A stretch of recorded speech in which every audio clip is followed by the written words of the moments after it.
Radio. Talking shit with the juggalos on Replicon Radio. Give it a listen, don't be a bitch, Replicon Radio. Yeah.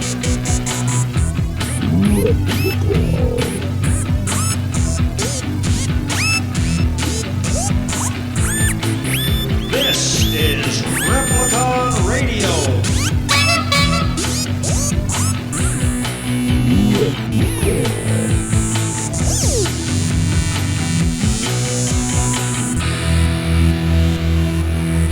Yo!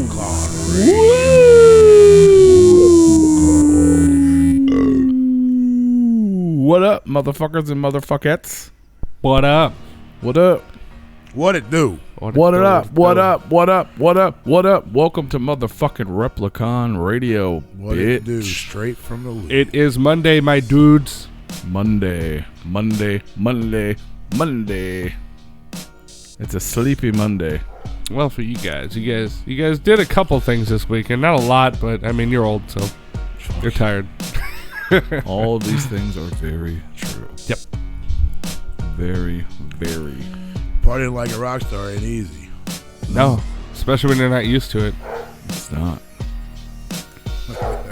We are sleepy. We literally, Rue and I just got home from Louder Than Life Festival. 10 minutes before the fucking stream went up. Like, Yeah, so if you didn't hear the ad, that's why. Because We it's didn't play over. ad. Because it's over. I know we usually start the show with the Louder Than Life Festival ad. Yep. Not No. anymore. We got to come up with something new now. Yep. Now we need new ads. So if you're a business or an artist or somebody that sells something or just wants to promote something and you would like your ad to be ran on Replicon Radio, shoot us an email. The Replicon is watching at gmail.com. And that could be your commercial bothering everyone at the beginning of the episode. Or the middle. Or the end. All of the above. Right. Tonight on the motherfucking show, we got LSP's own Hex Rated. Hell yeah. Yeah. That'll be dope. It's going down on Let's go in the Replicon motherfucking tonight. down. Going the motherfucking down. It's going to down. Going to down. What is all this stuff happening? All right. Ready for a nap? Yeah. You want to hit them with a break? Yes. We're just going to play music all night so we can nap. Yeah. You can't say we weren't here. We did it. We showed up. Bye. Hello, YouTube. Hello. We are live on YouTube and RepliconRadio.com. We appreciate you guys tuning in, hanging out with us. Shout out to everybody in the motherfucking chat rooms. Jason, Wiggles, Heather, Seamus from Canada. From the Shamus, Canadians. Motherfucking Dead Body Man's in the chat room. Oh, hey. Michael Garcia in the chat room. Godsent in the motherfucking chat room. Bunch of other people over here in this chat Fucking room. hell spit. Hell Spit, Montana Josh. Dead Body Man again, because I'm all over the Yup. place. There were some other people I missed. But yeah, shout out to all you guys in the motherfucking chat room. Man, I'm so fucking off-centered in there. What is that? You just click that? It just adds stuff. Cool. Oh, yeah? You found out something new? That's fancy. Oh. So did you guys get to... Well, I'm sure you guys are getting into what you did and what you did not do. We didn't fucking do anything, bro. You didn't even go to the whiskey tasting with this... We didn't go to that, no. What? Well, the one we weren't there in time for, and the other one we weren't there in time for. I mean, I guess the second one we may have been able to get to, maybe, but we didn't. I mean, we did do one. We got to sample that black and We did do that. Metallica's whiskey. Oh, yeah? And they got a beer that Sampled we it also several times. Several times. How was it? Yeah. It's spicy. Yeah, it's pretty spicy. Ah, it's got a bite. Ride the lightning. It's not smooth. Oh, that It's sucks. It's not smooth. Well, it's kind of like that, their musical discography. Yeah, I mean, it was all right. If you like spice, it was probably good. But I like smooth and Yeah. smoky. yeah, Smooth, just spicy. smoky. It had a little hint of smoke. Oh, so it's like basically somebody that had a lot of money was like, I want to make a whiskey. I don't know how. We're gonna do it. Well, they have an actual distillery doing it. Well, I know that. Yeah, pretty It much. wasn't What a bad. It big was, wheel. but what's it called? Blackened, right? Yeah. The part I thought that was cool, which is not just there, like the lady had to explain it to us, and it's super dope. But each batch, That's a hoax. whatever they do it, so it's neat, it's interesting. Each batch, while it's in the barrels, it has its own playlist. Oh, a yeah. Metallica playlist, and it, you know how it, whatever makes it move and shit like that. And then when you buy the bottle, it comes with the thing, and it has a link to your playlist for that batch. That's cool. So you know what. And they say every batch tastes slightly different. You know, just the way it's moved around and whatever. Well, what kind of system are they pumping through this bitch? I mean, we talking, big ass subwoofers? When Are she we was moving explaining this? it to me, I imagined this giant barrel full of whiskey with a pair of giant headphones on. I'm pretty sure that's not what they do, but just like with the baby in the belly, you put you know what I mean? I figured this giant headphones. Right. Yeah. They're waterboarding their own whiskey. That's why it's fucking spicy. Right, yeah. I feel like people will go out to try to find the whiskey that has like the old Metallica on it. When it was better. Yeah. You know what I'm saying? Yeah. Like, old Metallica makes the whiskey taste better. Fuck that new Metallica whiskey. Yeah. But yeah, I thought that was cool that they had that. Like, I mean, it's neat. It's neat. Like her and the lady was like super excited about it. Like, she was super excited about it. The beer wasn't bad either. Like, I don't really care for beer much. I was surprised you liked it. I didn't like it. It just wasn't bad. Normally beer, I don't like beer. You finished it. I like Bud and Bud Light. I don't like beer. You know what I'm saying? Like, but yeah, it didn't make me want to throw up immediately or anything. That was good. That's called Enter Night too, by the way. Yeah. Internet. So go check that shit out, fam. It was definitely delicious. What up, David? I'm trying to charge the fucking battery, you stupid motherfucker. Better be careful. It's gonna start playing random playlists again. It might, dude. It's gonna get us flagged. You better watch out. It's got the power now. But yeah, man, Louder Than Life was fucking amazing and ridiculously big and huge, and it was definitely a new experience for us, I think, for sure. Being part of such a big thing. Yeah. It was just like, shout out to everybody, for real though. Shout out to Louder Than Life for having us. Hopefully we can do it again. Hell yeah. What up, Noah? Everyone we saw, I think, was pretty damn good. Well, when we were discussing the lineup last week, I mean, it was pretty fucking stacked. Yeah. We missed a lot of it. That's what we do, though. Yeah, you guys got to work extra hard, That's what I'd be doing. When you guys are all fucking in the VIP sections and all that shit, that's what I'd be doing. I'd be working, running from stage to stage, getting there super early, fucking no sleep. Yeah. Fucking sucks. Festivals suck for me because I got to work so hard. Massive, like... It's like 1 million gatherings. You know what I mean? Oh yeah, absolutely. Well, because it's a full-fledged But like night one was just kind of chill for real. Like we didn't really know what the fuck was going on. They kind of frown upon like just randomly fucking filming live. I figured. Well, because it's such a mainstream, I wouldn't even have done because the mainstream, they really don't want you recording the sets and all that stuff. So there was a lot of us just trying to find shit because it's, you know what I mean. Like, where's this area? Where's that area? Where the fuck are we supposed to be? And you mean they didn't hand you a little map with a timeline? I mean, I like had a map, but I still didn't know where the fuck I was going. Like things that aren't on the map was the places we needed to go. No, nice. You know what I mean? Like, it's over there. No, it's over there. It's in there. And there was like 18 different VIPs, and we're supposed to go to behind one of them. Like, it's weird. But it was dope, man. We did figure it out. We did. Who played the first night? Stained and Slipknot, right? Yeah. I mean, a bunch of other people too, but Stained was fucking fantastic. Yes. Like that was really good. Like, you should go see them. Yeah. They're going on tour, I think. They're back together. Oh shit. It's a good thing. It's dope. It was good. It was a really good show. Slipknot was fun too. They played a bunch of metal music and wore masks. Yeah, you had A Day to Remember, Chevelle, Gore. I've seen Slipknot a couple times. Yeah, see, they're good. They put on a good show. They put on a good show. I would like to be closer for them because every time that I've seen them, it's been in an amphitheater. Yeah. And I've been 400 fucking miles away from the stage. So I watch them literally through a screen. I got pretty close to them. Like, Yeah. 15 feet away or something. Oh, wow. That's pretty close, I think. I bet that crowd sucked. Well, I walked around it. Yeah. I Well, walked around. a lot of people don't realize, where to go to get to the front of the stage. Yeah. It's actually really easy to get to the front of the stage at a big festival, but, it helps to have earplugs. But yeah, it was dope. Overall, it was dope, man.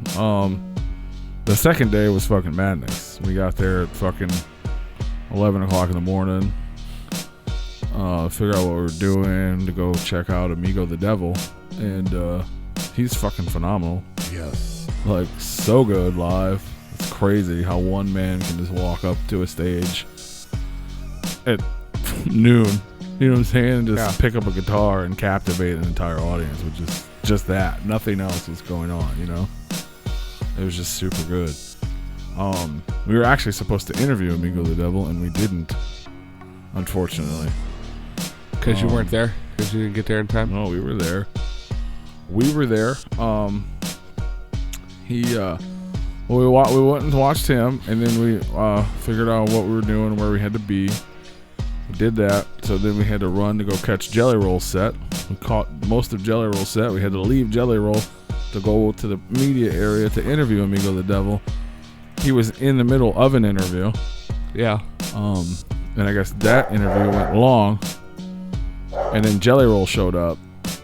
And Jelly Roll, it was the coolest thing ever. Like, we're just sitting there stressing, trying to figure out what the fuck to do. Fucking dogs are barking. It was just fucking chaotic as hell. Yeah. And, we're still like, we're still the people that are like, what the fuck are we doing here? You know what I mean? Like, and like struggling to set all the equipment up on the fly, like within a couple minutes, and just fucking pouring sweat. I told Rue, I was like, I was like in my head, I was like, fuck this. You know what I'm saying? Like, I'm gonna pack this shit up, put it in the fucking car. Let's just fucking get drunk. Fuck all this fucking press bull. Like, this is fucking annoying. You know what I mean? Like, the people there, a lot of the people were fucking rude. The media people, not all of them. Some of them were really friendly, but it's a stressful environment in a tent full of like fucking 100 media outlets, all trying to share 27 tables, and everybody's more important than the next guy. Oh, absolutely. You know what I mean? It was just frustrating.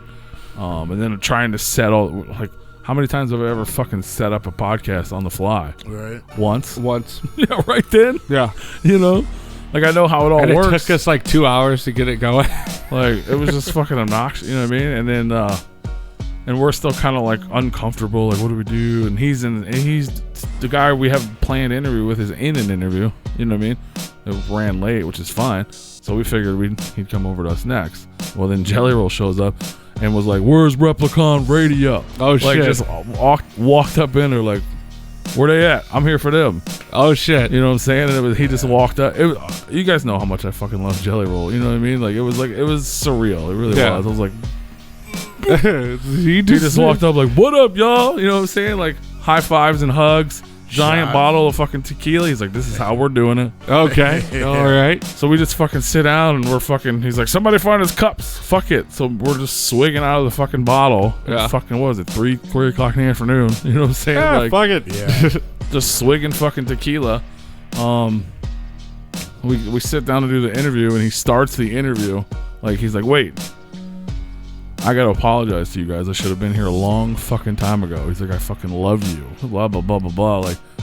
Like going on and on how he's such a big fan of ours. What? And he should have been here a year ago and he fucked up and he's so fucking... I was like, bro, like, no. You know what I mean? But it was so dope.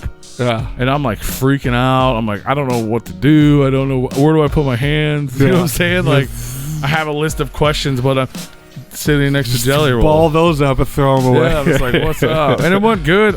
In my head, we went on forever because I knew we had a limited amount of time. Yeah.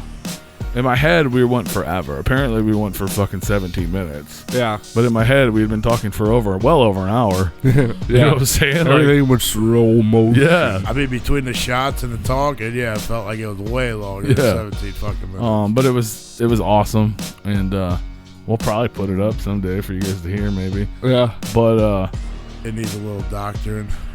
yeah, there's all kinds of shitty versions. There's like a terrible video where the audio sounds bad. There's a good-looking video where the audio is even worse. There's an audio version that sounds okay. Yeah. Because we're in a fucking crowded tent and there's bands playing, and so like the background noise is just fucking intense. And there's no proper microphones. No. No. Well, I mean, the mics were fine. It's just there's too much backup noise. You're picking up everything. We would need like a portable fucking soundproof room or something. But it's dope. Or we just get the fucking tin can and park it up there. Right?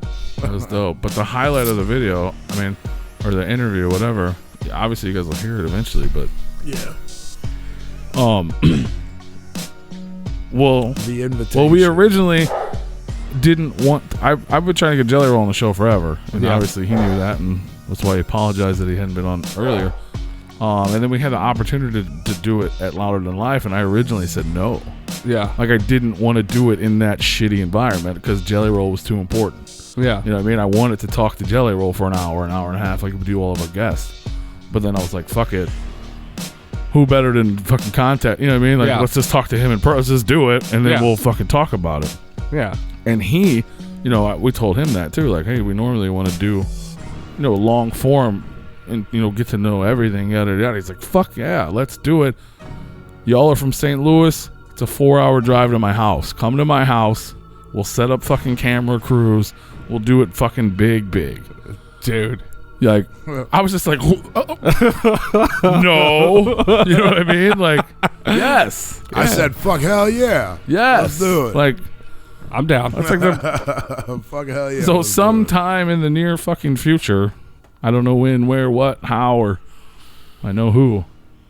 Well, you might see some fucking crazy, dope fucking Replicon Radio live from Jelly Roll's living room fucking docu-series or some shit. You know what I mean? Who knows? Yeah.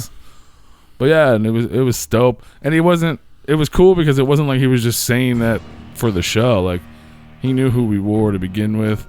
You know what I mean? Like, we talked about mutual friends. Like, you know what I mean? He announced a bunch of things that he probably wasn't supposed to announce. Yeah. He did do that. And then we fucking exchanged numbers. He was like, immediately, like, people were trying to get him here. And he's like, hey. Fucking text me right fucking now, so I have it. We're gonna do this. Yeah. I'm like, fucking A, man. Absolutely. So it was fucking amazing. So yeah, hopefully that well, I'd love to hear that. I do. Yeah. I really do. It was so dope, man. It was so I was good. Yeah. Nothing else mattered. All right, we're done. Nothing else mattered. I was Pack like, it cool. up. And we were still supposed to get to Amigo, and unfortunately it didn't work out. We didn't just I think it's he had been there for hours doing things, so he went on. You know what I mean? Like, I think it's okay. We can catch up to him at another time. Hopefully, we'll have him on the show because I was introduced to him through other people trying to get things for the show. Yeah, and I assumed I wasn't going to like it. You know what I mean? Like, oh, it's folk music. What? You know what I mean? Like, literally, I was like, what? And then I listened to it the first time, and I was like, But then it's like, but then you get it. And then when you see it live, way better. It's fucking, dude, it's just raw fucking talent. Like, he's phenomenal. Like, this dude just like, because he started playing some of the shit in the car. I'm like, dude, I'm not going to like this.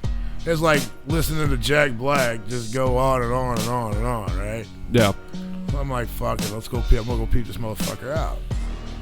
We get down there, dude. It was fucking amazing. His whole interactions with the crowd, his hypeness was just fucking unbelievable. Yeah, he's super dope. If you guys don't, for 12:30 in the afternoon, I mean, this motherfucker was hype and ready to. If you haven't heard him, go check him out. And I would suggest like checking out. If you don't go see him live, at least look at live videos because you can see like, and sometimes you're like, this motherfucker is just crazy. Yeah, like I'm pretty sure his eyes are going fucking both fucking directions, and he's just fucking banging on his fucking banjo and shit. Oh god, But it is dope, man. So check that shit out. And then Jelly Roll was fucking phenomenal. It was so...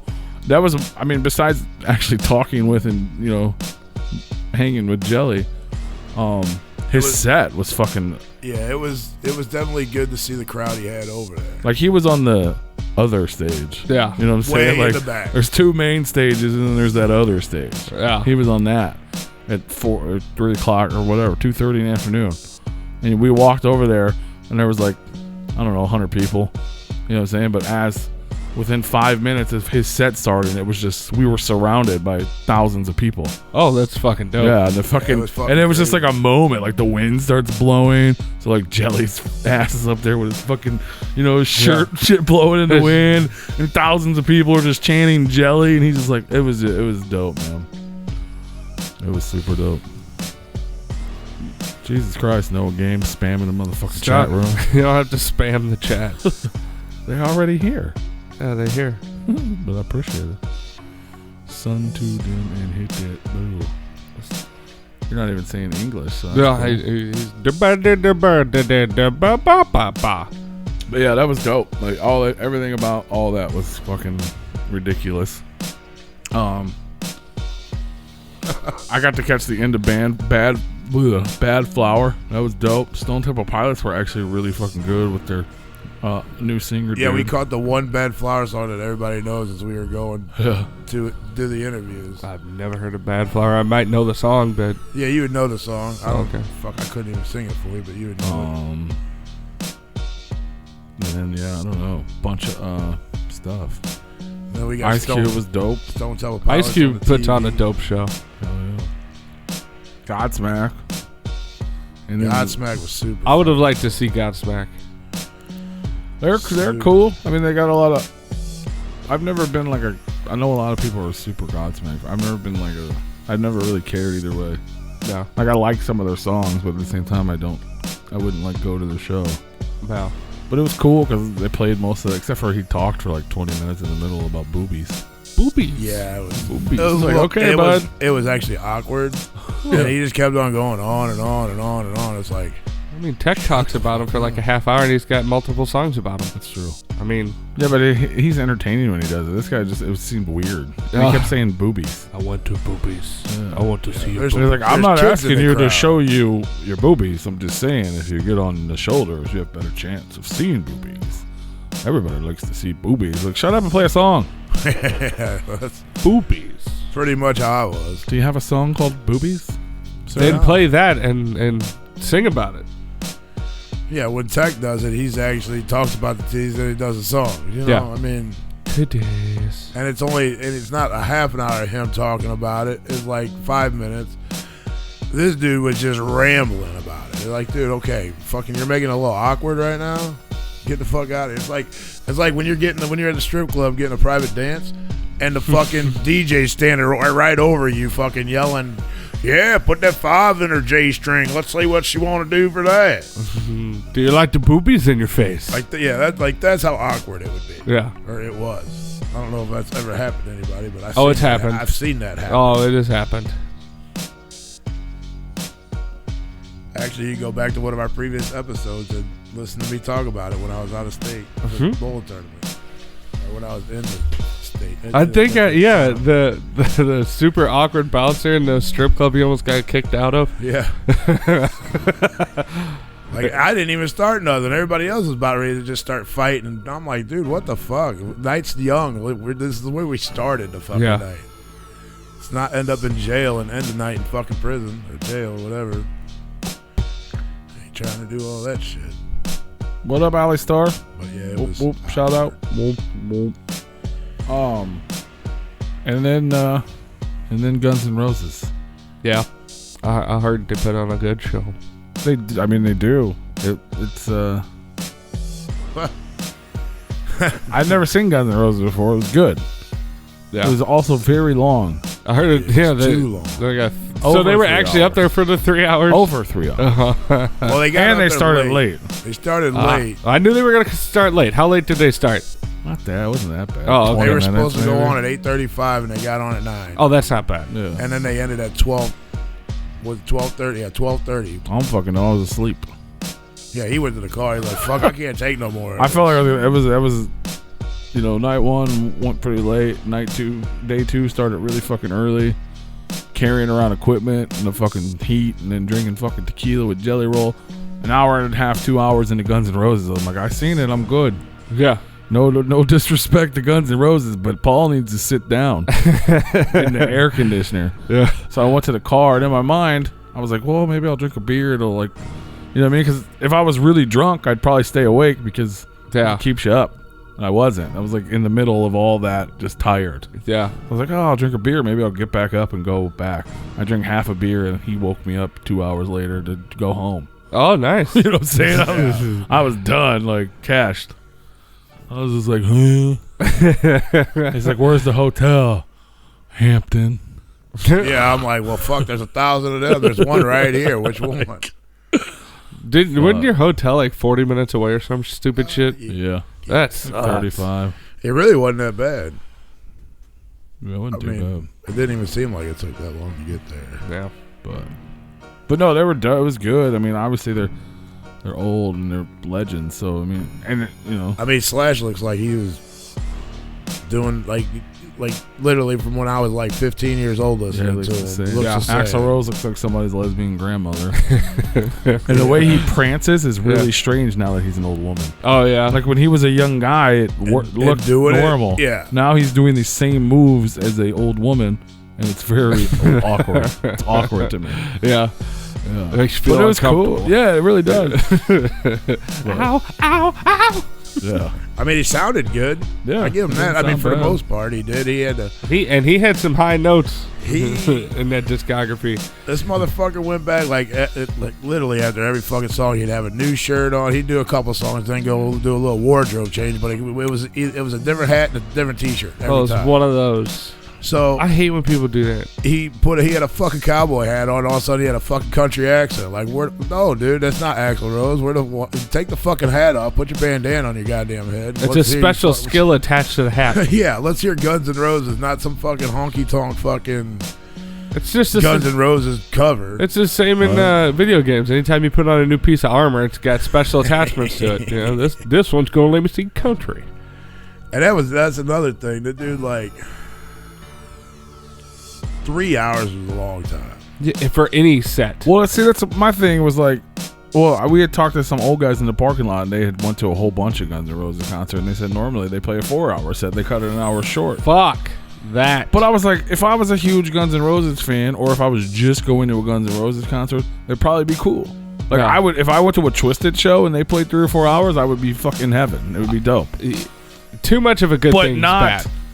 But not at the end of a festival. You know what I'm saying? Like that's like I watched 18 other bands today in the middle of the fucking sun. Like, and now you're gonna play for 3 hours. Like, bro, can we just fucking take a nap, please? Like, did somebody schedule nap time in between? Like, it's just it's too. I mean, it's cool, but it's too much.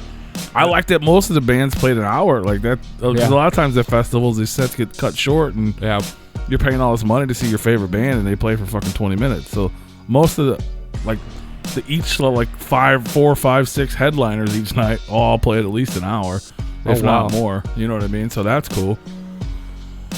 But yeah, 3 hours is a really long time anyway. But especially after you've got at a concert at 11:30 in the morning and they're playing at 11:30 at night for 3. You know what I mean? Yeah. Like, Jesus, bro. Yeah, I'd actually they played a lot of covers too, like shit that wasn't even there. There's a lot of covers. They probably played 7 or 8 covers. No reason for it. And one I got pissed off about. Oh God! Like I was getting ready just to say fuck these motherfuckers and walk the fuck out. But if it wasn't for the instrumentals being on fucking key, I would have left. Well, what song it was Black Hole Sun. Okay. And he's trying to cover Chris Cornell. Dude, get the fuck out of here. I still think it's a little too soon for anybody even to fucking think of doing something like that. I don't know. They had people covering Linkin Park songs. Yeah, I know they had. And even I didn't really like that. Yeah. But it's more paying respects. I don't know why they would do covers when they have such a colorful discography, but exactly, and there's a few hits that they have that they didn't even fucking play because they got filled in with covers. Like, come the fuck on, man, really. But like I said, dude, the instrumentals, the Black Hole Sun, just listening to Guns N' Roses do it was phenomenal. Like, that's the only thing that kept me from walking out. Yeah. I was like, holy fuck, dude, just listening to that. Was that after P went back to the car? Yeah. I was asleep at that point. Yeah, he was asleep. Yeah, it was, I mean, like I said, if it wasn't for the instrumentals being on key, I would have fucking been burnt out. But and it wasn't, he didn't butcher it too bad. It just, when you hear Black Hole Sun and Chris Cornell singing, and then you try to hear Axl Rose that has that high-pitched fucking, you know where you are? That shit. And then you're going to try to do Black Hole Sun. Come on. Know where you are? It's a two totally different sounds. Yeah. So, I mean, like I said, Wash away the pain. I mean, he knew the words. That was entertaining. I'm sure that's a nice change for a headliner to know all the words to all the songs that they perform. Thank you for that, Mrs. Axel. Yeah. So Mrs. Rose. Mrs. Rose. We're just calling him Rose. I think he looks more like a Rose now than an Axel. Yeah. Start calling him Alexis. He was Axel when he was a young buck. Now he's just Rose. Rose. From Rose. Rose at the retirement home. Yeah. The golden girl. He's a ginger girl. Hey, ginger girl. Just walking down the hallway, just swinging them hips. Yeah, 3 hours definitely was way too fucking long. Anybody that perform, I've been to 3 hour 3 hour sets before, and it's fine if they're the only ones up there. But like he said, like P said, fuck, we've been there all goddamn day. But even still, like I said, I've been to them when it's not an all day thing. It's still a bit much. Yeah. And that easily could have just turned into about an hour and a half show if they would have cut the solos out. Oh no!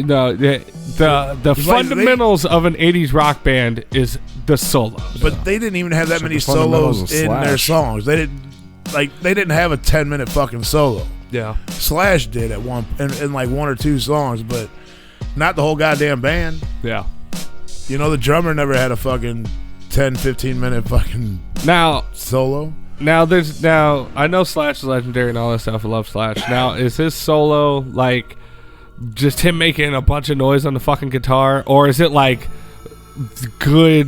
a good solo? Because you know how some of the solos are them just banging on their fucking instruments and just making a bunch of noise. No, Slash's is on point. Yeah, Slash's was sounds like everything you heard on the record. Because I know that I've heard and then some, because he went farther than what the only thing that would have been cool, in my opinion, but I probably would have been asleep for it anyways, if Slash would have done some fucking Michael Jackson, because he played guitar on most of Michael Jackson's records. If you're gonna cover people, you might as well cover the shit you actually did. Because I've seen legendary. I don't know if Axl would sing Michael, so that would probably be the weird thing. Oh well, I mean, if he's doing it, if he just did beat it or something like that on the guitar, if he just like on this solo, while Axl's changing shirts in half. Yeah, but what I was at, so he actually plays like kind of like rhythms as a song, which I appreciate. Yeah, and even the drummer did too. It wasn't just banging on shit. Yeah, it doesn't, because even the legendary ones I've seen it where they're just like, you know, it's and it sounds like garbage. Yeah, everything was on point. Yeah, because I know when I saw Van Halen, I saw Eddie Van Halen do his solo, and the shit was mind blowing, and you know. And then I saw Leonard Skinner, and I don't know the guy's name, but one of their guitarists did a solo, and it was pretty fucking dope as well. But they were playing something. They were playing. They were jamming. They weren't just.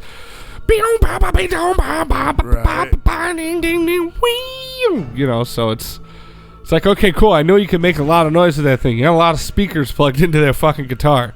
You don't need to make that much noise. You can make it sound good. We get it. You know how to play. Yeah, I mean, I would love to see Guns N' Roses. It was damn good. It was damn good. It really was. No, I'll have to take a week off for the fucking set apparently, but you know. Right. Yeah.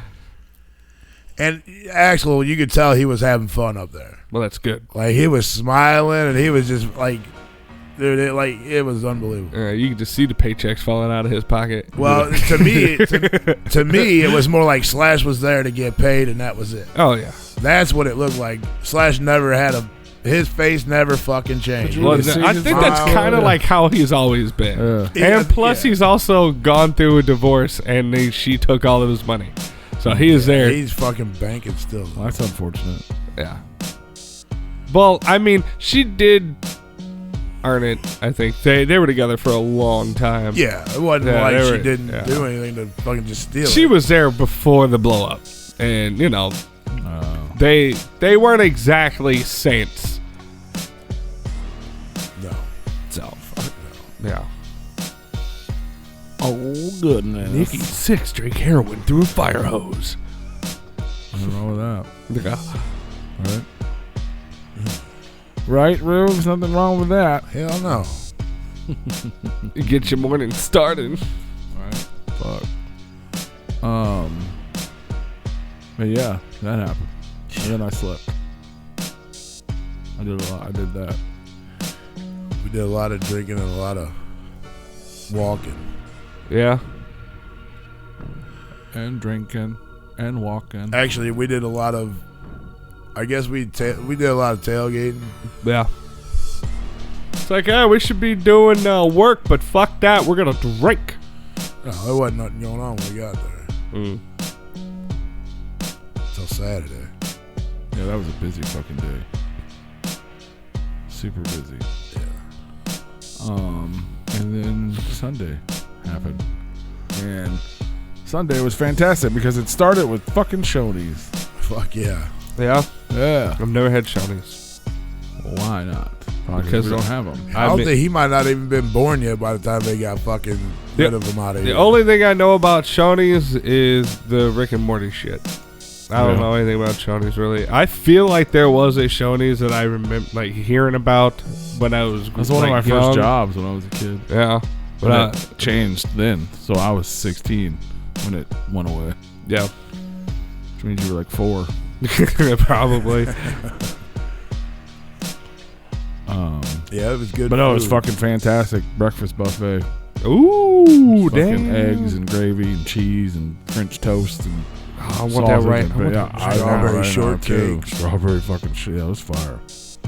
It was fucking fire. Shout out to Shoney's. Come back to St. Louis so I can eat you more often, please. That shit's good. A lot of dope ass bands played. Sum 41, fucking little nostalgia, old school. They were dope. 3 Days Grace was dope. In this moment, it's always fantastic to me. Yeah, I think they put on a great show, and they did it again. It's Yeah. weird. It was weird that it was daytime. yeah, Yeah, You know what I mean? that Like, was, their set is not made for daytime. no. no. But you know, and are they still kind of doing the whole like Lady Gaga-esque thing? Because I know that people that have gone to Lady Gaga and gone to In This Moment, they're like, that's a identical set. Yeah. Basically, In This Moment's a little bit darker than Lady Gaga, but I mean, basically, it's kind of the same feel. I know when they went to the gathering, I was disappointed because she was so scared that she was going to get hit with something. They fucking turned their fog machines on full blast. Yeah. And I was on the fucking rail, and I couldn't see her. I was like, I can't see you guys. Yeah. Yeah, that's crazy. Yeah. But it was dope. You know what I'm saying? Like, I think they always put on a good show because of a lot of that. You know, the theatrics and the creepy dancers and like weird shit. And then she gets up on a fucking, God, I don't even know how fucking tall that was. 50-foot fucking pedestal with her whore hat on. Oh, wow. Like, yeah, that's crazy. I love In This Moment. I wish they'd kind of, all right, they've done the weird shit. I wish their next album would come back a little bit to their roots and a little bit further away from the weird shit. And we can go back to the weird shit, but I mean, some of the earlier albums was fucking dope. But now, like, she's weird. Yeah. It's getting weird. It's like, ooh, I'm in, like witchcraft cult, like Satanism and like drugs and meth and all kinds of shit. It's like, do you just sit in the corner of your fucking trailer room just staring at the walls, like looking at the door every 5 seconds, like somebody's gonna kick it in and steal you? Are you you're lighting candles all over the fucking place and incense everywhere? And I'm sure she's a lovely lady. I love you, Maria Brink. You should come on our show. Should. That'd be cool. That would be dope. That would be cool. I'm sure it would be an entertaining interview. I've seen videos from their early days of their live performances. Yeah. Night and day difference. Totally different. Oh, I'm sure. It's If I couldn't afford to do the... Yeah. Well, I mean, it wasn't like it. You could definitely tell that they've evolved their image and their sound and their stage presence and all that stuff, because it was like a rock, like a heavy metal band with a female front, and then like, you know, there was the slower songs, some heavy songs, and then they kind of went into the heavier songs, and then something happened and they just went fucking bananas. Of the pseudo cult shit, you know. Yeah. But yeah. Oh yeah. Yeah. But yeah, I don't really pay that much attention to what they. Well, I'm a big fan of them, so I follow their stuff and I listen to all their music. Their last album was all right. They had some good songs on it, but yeah. Yeah. But they are in a steady rotation in my playlist. Yeah, I dig them. I probably should listen to them more, actually.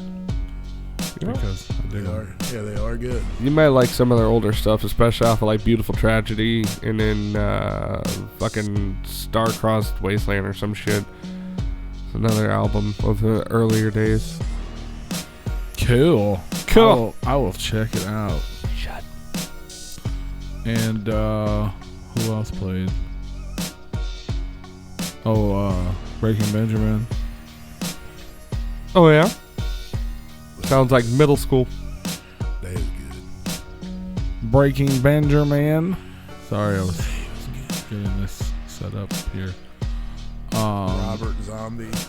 Yeah, well, Marilyn Manson played. Marilyn Manson was good. Yeah. I was concerned because This motherfucker, like, I don't know how the hell he ended all the way back out in the fucking crowd, but in a matter of like 3 minutes, this motherfucker, all of a sudden, he's in the back of the fucking crowd surfing, all over, singing on his way up the stage. Hell yeah. Did a whole fucking song. That's awesome. yeah, Manson was super dope. It was fucking phenomenal. I enjoyed it. Cause the last few years Manson's been hit or miss. I think he's been dealing with health issues, like a lot of health issues. Oh, yeah, I'm sure. That's possible. Yeah. He was. I don't know if it's dope related. He was a crazy youth, so. Yeah, well, I don't know if it's dope related. I heard some murmurs that it might be dope sick, and but who knows? That's no fun. No. When Rob Zombie came out, he was good, man, but he wasn't that good. Well, I've seen Rob Zombie before. I've never seen him before. Yeah, I've seen it. He didn't have the setup. Oh, he didn't? No, it was pretty strict. It was just him and the band. There wasn't. Usually he's got a whole fucking pyrotechnics and fucking zombies and fucking crazy video screens. There was none of that. It was just the band. It was just him and the band. Okay. Which is cool. I guess it's like a rare thing, probably. But when you've seen the crazy show and there's not a crazy show, but I guess they didn't want to outdo Disturbed because Disturbed headline that night, which is still strange to me. Yeah. Well, did Disturbed have a setup? No. No. No? Huh. No. That's what I don't understand. How do you, like, you got a small band like Disturbed. I mean, I know they're big. Yeah. But you look at that lineup with Rob Zombie and Manson, they're small. Yeah. Compared to Rob Zombie and Manson, how the fuck do not one of them headline? The only thing I can come up with is it's Sunday. People have to work early in the morning. So that's probably why they did that, so people could go see them and then they can burn out on Disturbed. Maybe. They were good though. Disturbed was good. They did sound pretty good. Ooh ah! Ooh ah! Did he bring a monkey on the stage when he did that? Ooh ah! I don't think so. Is he supposed to? Should have. Is that a thing? I don't get it. No, that's just what it sounds like. It sounds like a monkey. Ooh ah ah ah ah! You sounded like a monkey. That's the sound that they make. Whoop whoop! That's the sound of the police. That's a different disturbance. But yeah, that was they were dope, man. They were dope. Everything was dope. It was a dope show. Very entertaining. And then the highlight of the night was the best performance ever. Oh yeah, was the bar. The bar. Hey, we discovered we didn't know about the bar. until the last night, unfortunately. Probably a good thing. Maybe. Oh, We'll never know. But Definitely a good there was a bar. Yeah. Well, there was actually several bars. There was an area in the backstage where we were allowed to go because we had media. And you walk into this area, and there's like a bar on the left, a tent, a big white tent with a fucking chandelier bar that's air conditioned on the right. Ooh, nice. And then there's just like an area, like there's chairs and games and private bathroom, like trailer, all just in this little spread. Yeah. And everything was free. Ooh. Like, hello, what would you like to drink? Everything. All of it. They're free. So Motherfucker yeah. said, I need to see your ID, though. I'm like, fuck, here you go. Did they? Yeah, you don't remember showing a guy your ID? When was that? When we were getting a drink? Oh, the first guy. Yeah. Yeah, I do remember that. I was like, what? Okay. So yeah, because we have underage media people here. There might have been. Who knows?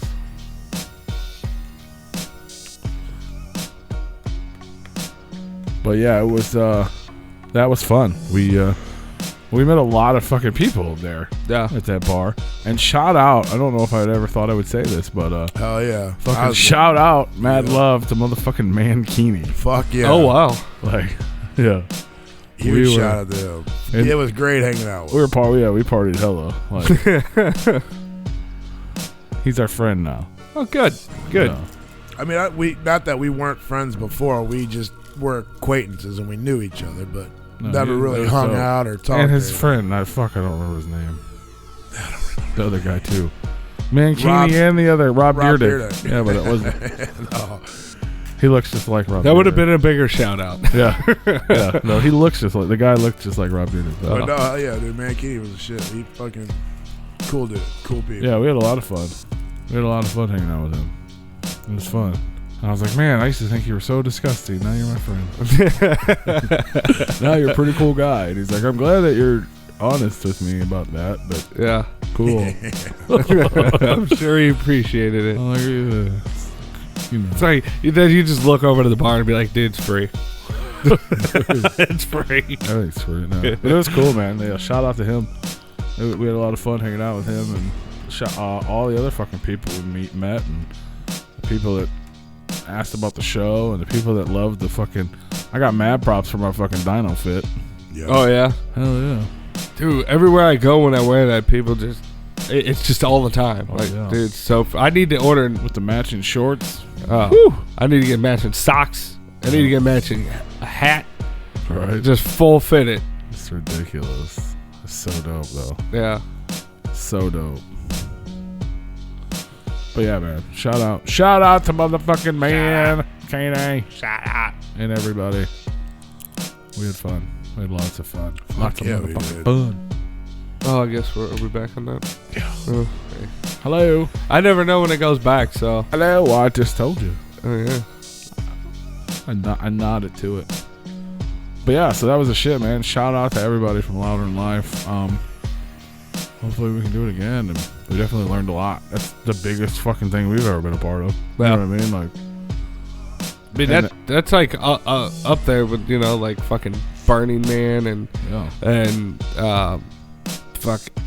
There's a lot of fucking people. And the connections are unreal. Like, I can only imagine how much stuff is going to come from this in the future, for real. Like, But that's why we got to do these things. yeah. That's the only way Just it's the gonna fucking happen. jelly roll thing. Yeah. Is, you know what I mean? Boom. If that shit goes down, that's huge. That for is everyone. huge. But all the other, like, you know what I mean? Like, once we were added on the list, we started getting emails from brands and companies, you know what I'm saying? Like, oh, I see you on the list. Come check out our shit. Come see this. Come do that. You know what I mean? Absolutely. That could all lead to something in the future. And I was talking earlier, I was like, even if none of that, all these people obviously have the email and are emailing us, which means all these people who represent Marilyn Manson, Rob Zombie, Guns N' fucking Roses have all seen our name. Yeah. At You know least what I mean? once. Like, At least once. they may have just been flipping through a thing, but they all have seen and read the words Replicon Radio. Yep. So then when they see it again, maybe they'll fucking remember and be like, oh shit. Yeah. Why do I know these guys? That's all we got to do is just keep making them see the fucking name. That's right. It's the only way it's going to keep going up. We're doing big shit popping over here, fam. Big shit. And I'm sad that I was unfortunately unable to be a part of it. Next time. God damn it. Maybe That's the fucking dog's attention on that one. Hopefully next time. Well, the dog is deaf, so I don't know how that works. I don't either, but Yeah. he felt Maybe that. it's the vibrations. He felt that He shit. felt the burst of energy come off of me, you know? He felt that Yeah. shit, man, for sure. I know I felt it. A lot of fun. But yeah, we got motherfucking Hex Rated coming up on the motherfucking show here in just a little bit. All kinds of shit popping off. If you want to go buy some t-shirts and shit, them shits are on sale still. 15% off, repliconradio.com. Just use the promo code DINO. Do it. Because that shit's going to go away. Like, Tomorrow. probably tomorrow. Yeah, it's supposed to go away tonight, but I ain't fucking with shit. So y'all get to save money. There you go. You get to benefit off the tiredness. That's right. Tired dino. Tomorrow's the first of the month. So get your government checks and spend it on Replicon Radio. It's the first of the month. Yeah, so we'll pull it down Wednesday. Let Let everybody, yeah. everybody get the Let them checks clear. Let your checks clear. Yeah. Let them checks clear, get them cash. That'd be dope if we could start taking like food stamps and EBT and all that shit. you know, just swipe the link card. I mean, come on. Got you, fam. Hell yeah. If we can convert that, Every t-shirt comes with a free gallon of milk. yeah, $700 in food stamps. It's like $30 in real money. All right. Down. Yep. Oh, yeah. Someday we'll accept EBT. Maybe. But until Maybe then, if we sell food. maybe. Ah. Dino nuggets. Well, Dino. No, you know, it's funny. I thought about that. Well, not that in general, but there's like, you know, little local companies that brand with people, and there's this one. They make these little kolaches. Basically, like just like a pastry filled with shit. Yeah. Like it's like a small baseball. Yeah.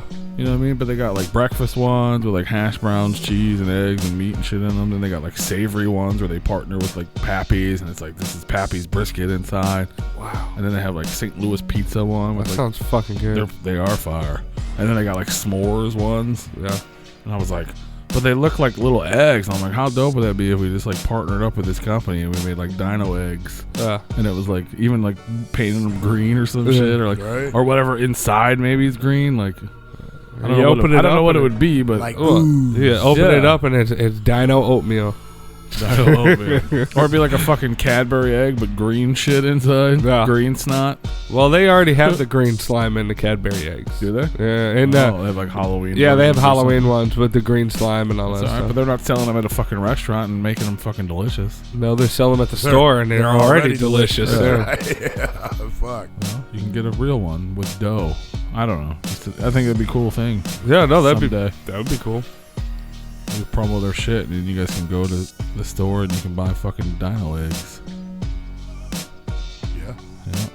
To go along with our replicondoms and our replicondiments. There you go. Seamus. Seamus in the chat with the replicondiments. I haven't even been over in this chart. Fuck. It's been dead for a while. I am so tired. I am so motherfucking tired, yo. Yep. There's a bunch of all kinds of things happen. I don't know if things happen. No, yeah, is that what's happening? Yeah, Yeah, that's pretty dope. fuck yeah. Things happened. Hash browns are amazing. I love hash browns. I like especially like the little coins. I like those too. I like all hash browns in any shape, but you got to be careful getting hash browns from like Waffle House though, because like they put like garlic and shit in them, and it's good. But at 4 or 5 a.m. after letting drinking, We had Waffle House. It's a little bit much. You gotta. You gotta I be. think they quit doing that. Well, it's a different. garlic. You get different flavor ones, so you can get it without it. But you know, if you're sitting there eating it and you get halfway through, you're like, "Wait a minute, why is this so overpowered with garlic?" Yeah, I never had that. They're good. They're like little shoestring hash browns. I know, like, I went to, where was it? I guess Eat Right or something. They had fucking, like, onions and shit. I'm like, what the fuck is all what you put in the goddamn Yeah. hash browns for? I don't want that shit. No. Yeah. None of I want the potatoes. Give me the potatoes. Me, pull us a little. He ordered $95 worth of bacon, egg, and cheese bagels. I mean, I can't fault you on that I one. did because fuck that McDonald's. No, we went to McDonald's. It was like fucking 11 o'clock, right? Yeah. And I was like, I was like, oh, I want a bagel, but that's like the only thing they don't sell on all day breakfast. Yeah. Well, we go there and we use the little touchscreen thing, and they had one bagel on the menu. Yeah. To order. It wasn't it was like the triple stack thing. Yeah. So you can get a bagel, a muffin, a biscuit, and it was on. It was the only one on there, so I fucking ordered it. Yeah. And then they came out and were like, sorry, we don't sell breakfast anymore. I said, breakfast stops at 10:30. I said, you have all day breakfast. Right. Well, yeah, but that's not part of it. I don't understand. And I was like, why? I go, well, first of all, it's on the menu. Yeah. Well, they didn't have any breakfast, but they had it on the menu, and it said all day breakfast on the fucking menu. But dude was like, "Oh, we stopped serving breakfast at 10:30." He's like, "All day breakfast? We don't have any of that." But then they did. He was like, I could get the meat, the cheese, the egg on a biscuit or a muffin, just not on a bagel. I go, why? Where? I don't understand. Like, why? Where did the bagel go? That fucking burnt out for the day, Like it didn't make any sense. It's an automatic lock. So the bagels get off at 10:30. So while he was waiting for his food, I walked back over to the touchscreen and fucking ordered a shit ton of them, and then walked out the fucking door. Like but they make you pay for it, don't? Or did you say pay at the counter? I paid at the counter. Yeah. Did you pay for it? Huh? No. Did you? No. I was gonna So it didn't go through because he's like, I go out to the car and he's like, were they flipping out in there? And I'm like, no. Oh, well, I ordered $95 worth of fucking bagels, and I'm like, I was just like, fuck you guys. nobody said nothing. Yeah, I'm sure that it happens quite a No, bit. then they had to refund me the money, and then I spent the money to buy a fucking muffin. I was like, this is dumb. The whole thing is dumb. Everybody's dumb. But yeah, Well, we can't press this button that's on the keyboard after 10:30. that's stupid. There's a specific bagel key. The light on it goes away. Seems like all the McDonald's are fucking retarded around that area. Yeah. All They're retarded. like an hour away. So. Speaking of McDonald's, have you noticed that they all did a makeover and they all look like prisons now? Yes. Yeah. Yes. It's weird. Yeah. Probably will be at some point. Yeah, I think Taco Bell's going that way too. I think it's probably all the Karens and the moms out there, like, you can't advertise to my kid. You're getting fat. You're making my kid fat. Not the fact that I'm buying them fucking McDonald's every, twice a day. It's the McDonald's fault, not the parents.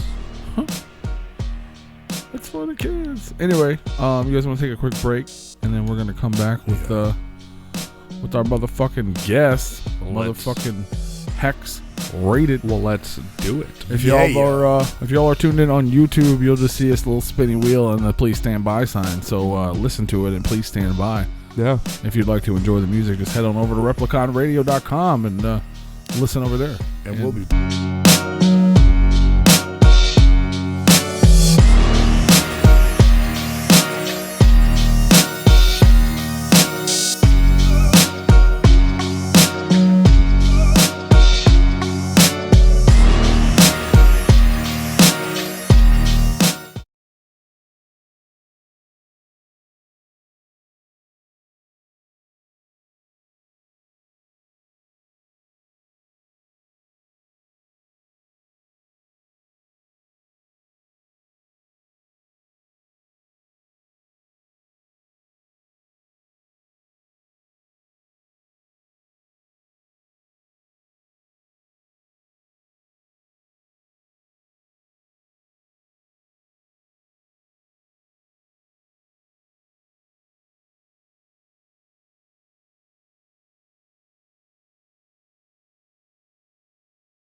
Yo, yo, yo, yo, yo, yo.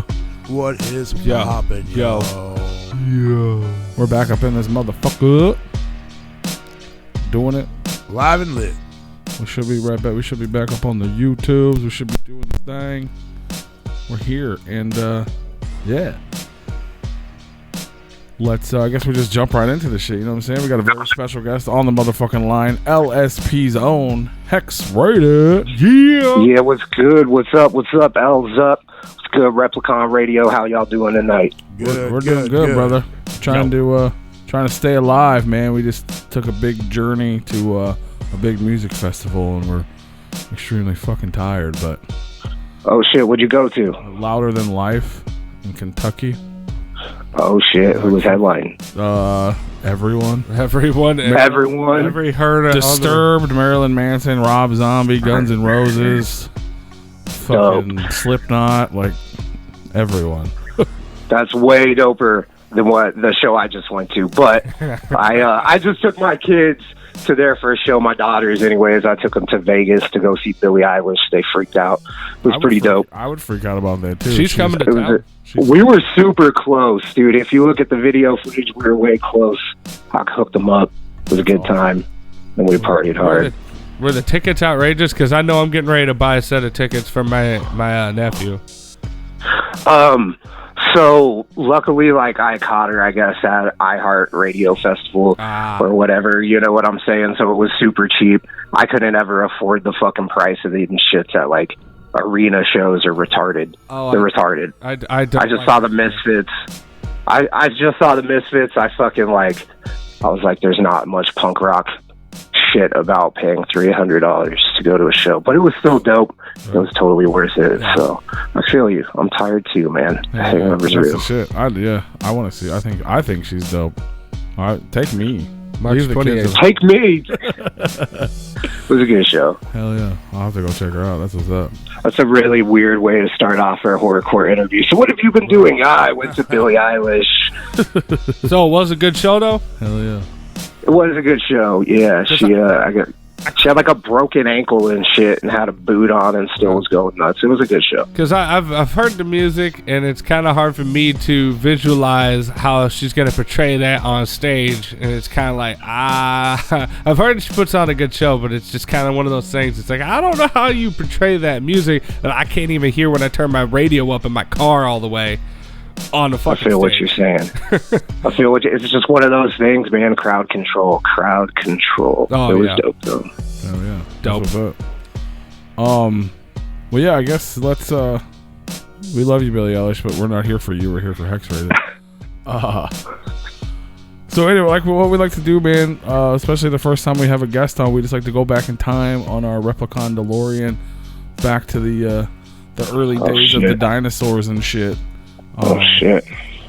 Like, basically, like, how did, like, obviously you've been in the game for a while. You got a bunch of shit coming out soon, but how did it all get started for you? Like, were you always into hip-hop? Were you rapping as a kid? Did you start out in a metal band? Like, when did it all get going and moving for you? Like, how did you get So, I mean, influence-wise, like, I've always, like, kind of bounced around into, like, what I liked in music. So, like, growing up, I was listening to rap. You know, I was born in 85, so, you know, I was listening to fucking Bone and Coolio and Tupac's All Eyes on Me and fucking Biggie's Life After Death, Wu-Tang, all that shit.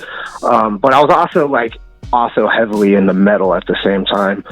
So as that progressed, that kind of developed the style. But as far as, like, where I started, let me get a drink for that story real quick. So I used to be in a group called Northside Ninjas, right, in SN. Back in 2009, we started playing shows here locally in Colorado Springs. And, like, quickly, like, I don't know, just connected with a lot of people, built with a lot of people, and got, like, a lot of really dope opportunities. You know, we did, like, some shit with Gritty and ICP in Farmington, New Mexico, like, right after ICP's ban was over. They were on, like, a decade-long ban and shit, so that was crazy. That was in that first year, so. But, put you on speaker real quick. We lost our homie, who was part of that group during that time, Steve-O. you'll see me post about him like from time to time and shit. But yeah, so he was in our group. Steve-O, rest in peace. Me, Infrared Jones. In 2012, we all the two remaining ones, we split up. Just creative differences. We're still homies. Our kids are homies, so it's all love there. But so after that, that's kind of what created Hex Rated in 2013, and then Rigor Mortis and all that shit's history from there. For sure. So I mean, were you, I guess, when you guys started the Northside Ninjas, I mean, were you already rapping, or was it were you super into hip hop? How did it come about? How did it start? Yeah. So yeah, I had done a track by myself, and I just showed my homie. Actually, it wasn't by myself. It was with Jason Porter. One way or another, I end up first track I ever produced featuring Jason Porter, and it came out on Kill Music. And then that's how NSN started. But yeah, I was super into hip hop. I was really into Necro. I was really into Ill Bill and all the East Coast death rap. So that's kind of what pushed me to start actually rapping. Obviously, also before that, I was really into ICP, into Twisted. So Esham, heavy influences from, the Juggalo realm, the East Coast death rap realm, metal, just kind of all mixed in. Oh yeah. So yeah, you were already into underground music and Juggalo stuff. It didn't come later. You were right. Yeah, no, dude. My first show was Shangri-La in Oregon, in Medford, Oregon, because I was out there because I couldn't stay out of trouble in Colorado or whatever. But I was supposed to go to Mirror Mirror, but I got arrested instead. That was not near as enjoyable. No, that probably wasn't nearly as enjoyable. That sucks. Yeah, it happens. Yeah, for sure. It happens, man. So you went from the Northside Ninjas, and then did you start doing stuff on your own, or that led into Rhyme Crew, you were going there. Damn, you did some research. All right, cool. So yeah, Rhyme Crew happened, which is the Rape Your Mother crew, for anyone wondering. Oh boy. And it was NSN and Gritty. And then Gritty's hype man at the time, Flip, who's still his hype man and manager, but also Prozac's hype man. So we all had this group called Rhyme Crew where we were just being overly offensive on all levels, and it was fucking fantastic. Hell yeah. So then, I guess, with being in the groups and stuff like that, obviously getting a little bit of the success and doing some shows in the underground, was it just a decision to start doing things on your own because everyone was kind of doing their own thing, or what led you to become a solo act, I guess? Realistically, it was just it was creative differences just in the recording process. I don't know, maybe I'm hard to work with, maybe I'm really picky, I don't know, but I wanted to re-record a song or whatever, and homie wasn't feeling it. And, it was just an argument that we had, and it was just a decision that was made when, we were both really pissed off at each other. And so, it just kind of was one of those things, man. I mean, we had just opened up for Tech for the first time. This was 2012. Right after the Hostile Takeover tour with Machine Gun Kelly and the whole Strange lineup on it and shit. So we had literally just done that, I don't know, a week before or whatever. And we had gotten a lot of new equipment, and we were really trying to step our quality up. And we just had differences, you know what I'm saying? That's really all it comes down to, is he didn't want to redo his shit. I wanted to redo the whole shit. So it was just, we couldn't work with each other anymore. It's hard, man, when you got two people who we're talking about art, people get offended easily. So, it is what it is. We were butting heads too much and shit. For sure.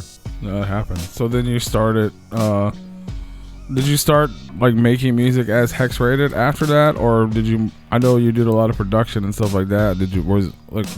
Was production more of a bigger focus for you for a while? It was, but that definitely came later. So essentially right after the fallout of NSN, I immediately just kind of kept trucking, kept fucking recording.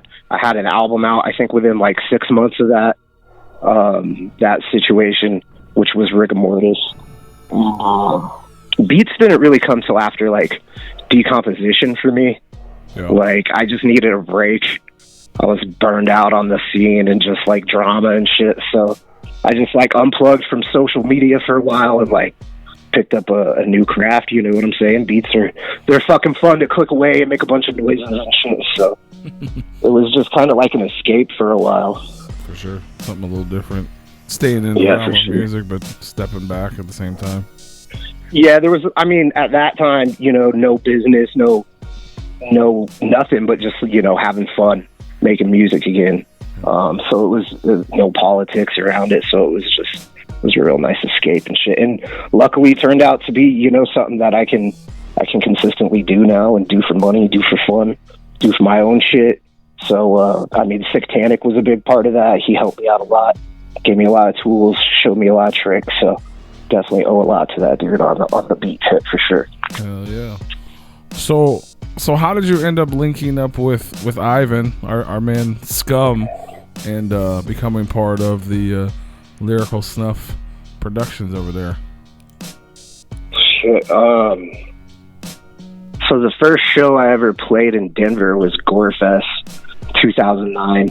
Pretty much my homie Looney Spade hits me up. He's like, hey, there's this gore festival, this horror show in Denver we do every year. I think this was like the third one. And asked me if I want to get on it, so I do. And then about a year of shows, like playing shows, opening with Scum and shit. We had just done a track with Hobson and had one like lined up with Swizz. And so we were like working on this album, and I just kind of like pitched the idea to him or whatever. And, he was interested. So that was like early 2011 we signed, and then we didn't like announce because it was Northside Ninjas. We didn't announce till the next Gorefest, which was like, I want to say June. So yeah, like June 2011. Oh yeah. No, so you had just like, you didn't know it. Did you know any of those guys being from Colorado, or you had all just met right there at Gorefest? The first time I met Scum, yeah, for sure, was at that Gorefest, but I had like communicated with him on MySpace before then. But yeah, that was like the first time we met for sure. Yeah, that's a damn good show for you then, huh? Yeah, so it was like Gorefest. Well, it was Gorefest 2009 that I met him, and then Gorefest 2011 when we announced we were on the label. Yeah. That's awesome, man. So obviously, like, you've been rocking with LSP for a long time, putting out records, touring around. I guess last year you came out with Rotten, which is your third album. Is Hex Rated, right? Yeah, third solo for sure. So then that one's obviously you as you grow, you're getting a lot more recognition. I know that one got around pretty far. You're releasing new videos. I know you got a new track dropping in a couple days. Like, what's coming up for you? What's the follow up to Rotten? Is it something we can expect soon, or you got something in the works? Well, so like obviously Violence, with Class is like focus. Took my focus for a hot minute to make sure we got that done, because I did a good amount of the production on that, and it's being mixed and mastered. So Violence would be next with Class, Volume 1. And then after that is Oddity. And I haven't really decided like what this track is. This track could just end up a single that I'm putting out, the Give Me Room, or it very well could end up on Oddity. We'll see. I don't know. But throughout my 3 different CDs or whatever you want to call them, like the fucking styles are real versatile, even from track to track, on album to album. So I really like to like go all over the place, do some East Coast hip hop and like some crazy metal shit and some dark trap sub bass shit, So Oddity will be like all over the fucking place, and And I don't know what I'm going to do. I definitely want to reach out to some artists that I want to work with and see if they want to work with me and see what we can make happen. So Oddity is still like in the planning essential stages. You know what I'm saying? I really want it to do good and be good. So I'm going to take my time with it for sure. Violence is going to have a volume 2 though. So that's also in the works. That's dope. Yeah, I know a lot of people, like, you guys have been talking about that project for a really, really, really long time. So we had class on a couple weeks ago, and it's nice to know that it's finished and preparing to be unleashed. So, I mean, Class is a beast, man. I'll produce a beat. God knows how long I'll fucking sit there and fuck with this shit. You know what I'm saying? I'll send it to him, and then he'll just like send it back with a verse on it, and I'm like, fuck, man, I gotta take a break from hearing this fucking beat for a while before I can even fuck with this shit. You know what I'm saying? So Class is moving fast for sure. Next thing you know, he's gonna send me a file called Volume 2 and just be like, record, bro. He's pretty quick. So that's the homie though. He's fucking got a crazy killer hustle for sure. No, for sure. That's the shit. I know, people are super hyped for it. I know we talked to him a couple weeks ago, and he wasn't entirely sure. Has there been any more like confirmation on when that record might be coming out for everyone? So there's a couple of singles on the way, which would really be the best thing I could say. I would say have an expectation of somewhere in the area of Black Christmas. Black Christmas, so December-ish. Yeah. Well, that's what's up. Yeah, I know a ton of people are looking forward to that. Just make sure you stay tuned to the Gore Hop Shop. Hell yeah. Let's see what's up. Trying to see what everybody else got going on here. And then you're doing some spot dates on the Double Funeral tour. I'm just doing one actually. I'm doing Colorado Springs. I'm hosting that event.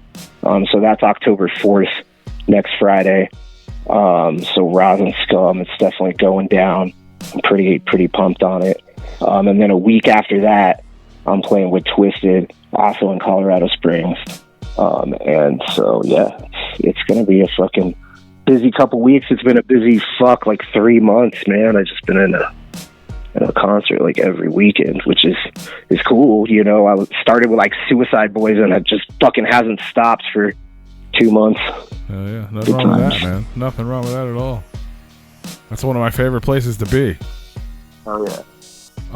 Can we expect Hex Rated to be on the road anytime soon? Is there any tour plans or any possibility of getting you out and about? It's a reoccurring question. I don't know, man. You know, like, I personally like have my feelings about touring and like the situation, like the stipulations of me going on tour. I just gotta, you know, be in a good situation to see some success out on the road. So as soon as that opportunity comes by, fuck yeah, you're gonna see me on the road. Scum was talking to me about going out, either doing a mini run or something later in the year. I'm not sure. So, but I mean, I'd love to. I love doing spot dates too. Like I'll fly in, fly out.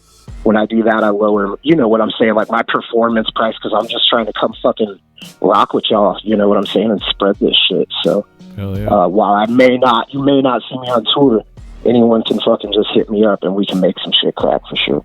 There you go. Hit the motherfucker up, bring him to your city, get fucking Hex Rated. So let's see. So yeah, the new single drops October the 3rd. Give Me Room. Hell yeah. You got some more. You got some Violent singles and some other Hex Rated singles in the chamber, ready to drop on the world. We got some Violent singles ready for sure.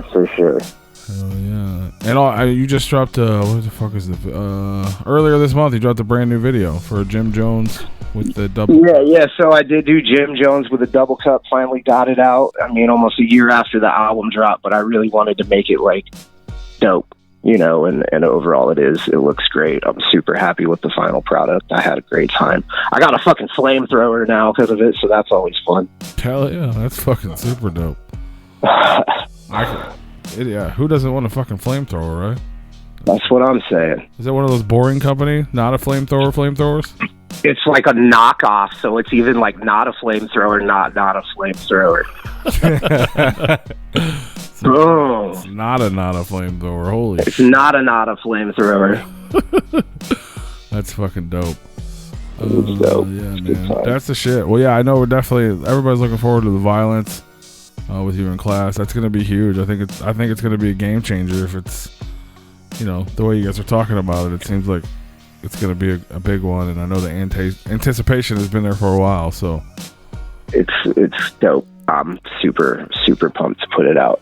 that's right. We had to get you on the show before that dropped, and you get all big, and you know, you're hanging out with Billie Eilish and shit. Hilarious. Hell yeah, that's what's up, man. So I guess I'm seeing if anybody in the chat room has any questions, but I got at least one more for you here. We asked all our guests the same shit. Essentially, if you have 3 records that either inspired you, either as an artist or just, you know, maybe touched you in a way, or, you know, something that just gets you all up in your feels or something like that. Just 3 records that you just cannot live without. What 3 records would they be? Holy fuck! What 3 records could I not live without? Yeah. Fuck. We're gonna say Coal Chamber self-titled record. Big truck. Fucking Machiavelli, Don Illuminati, 7 Day Theory. Fuck yeah. Wu-Tang Forever. Hell yeah. That's my 3. That's what's up, man. That's a damn good collective there. Wu-Tang, Tupac, and some fucking Coal Chamber. Hell yeah. Mix it Hells up. to the fuck yeah.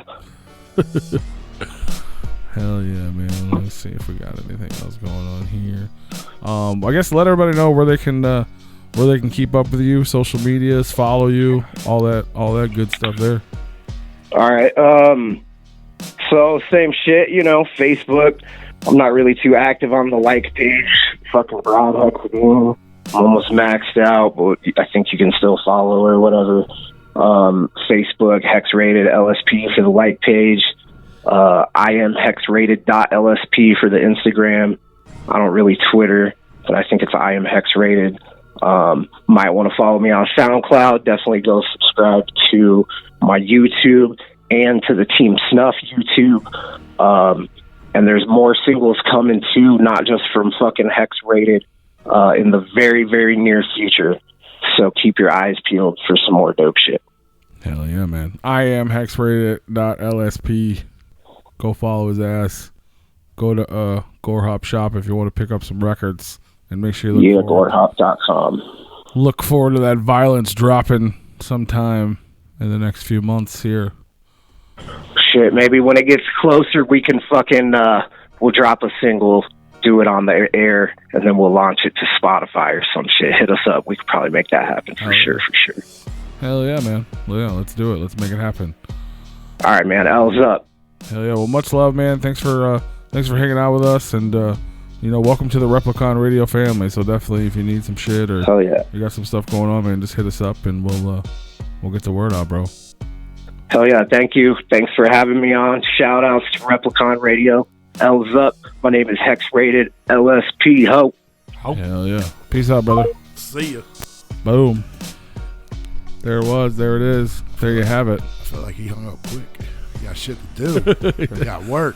He did hang up. That's all right. Well, some put hang that up word in. early, some hang up like, you know, he would still be on the phone. Yeah. And it's like, I don't know when What this. do I do? What do I do with my hand? Am I supposed to go on break and then say bye? I don't know. Oh no. It's all up. It's all up in there. Hell yeah.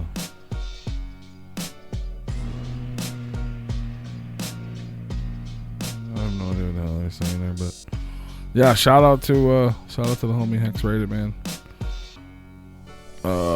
Make sure you guys look forward to Violence with him in class coming soon. We're gonna play some Hex Rated. I'm just stalling while I pull up the playlist of music.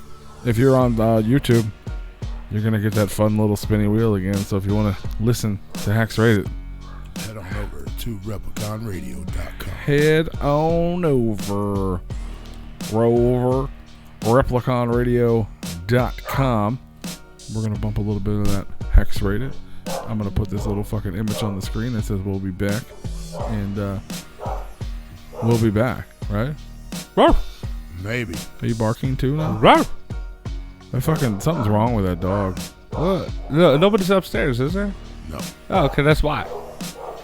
Freaking out. Maybe you should go turn a light on for her.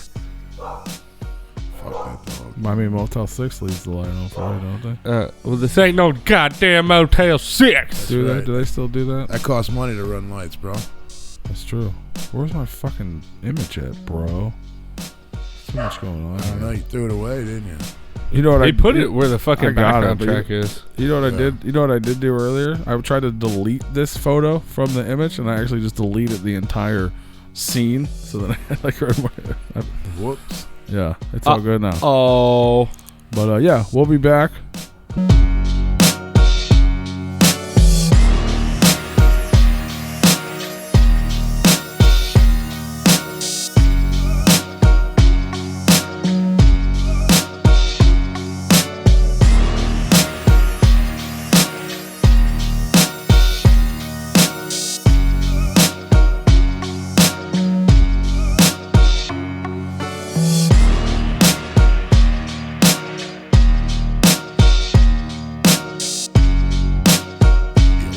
Yeah. Oh, snap. We's back. Yo, yo, yo, yo, yo, yo. What is going on, y'all? New phone, who this? Hey, Merle in the motherfucking chat. Dana in the motherfucking chat. Thank you guys for continuing to hold it the fuck down, man. It's, you got the sleepy dinos over here. Yeah. But, Oh, yeah. Did they just reply something? Do I gotta update this? Like, refresh this motherfucker. What? Where? Who? When? Spreaker. Hey, Merle just commented. Oh, sorry. You're not connected. Okay. You are not connected, fam. Evidently, I just decided to say, nope, fuck off. Oh, shit. Dead Body Man's taking care of some sort of wedding business or some shit. I wanted to talk about this, but we can talk about it. What are we talking about? What we got? The comic book here, Twisted Oh, Twisted's Haunted Highons, if you guys are familiar with it.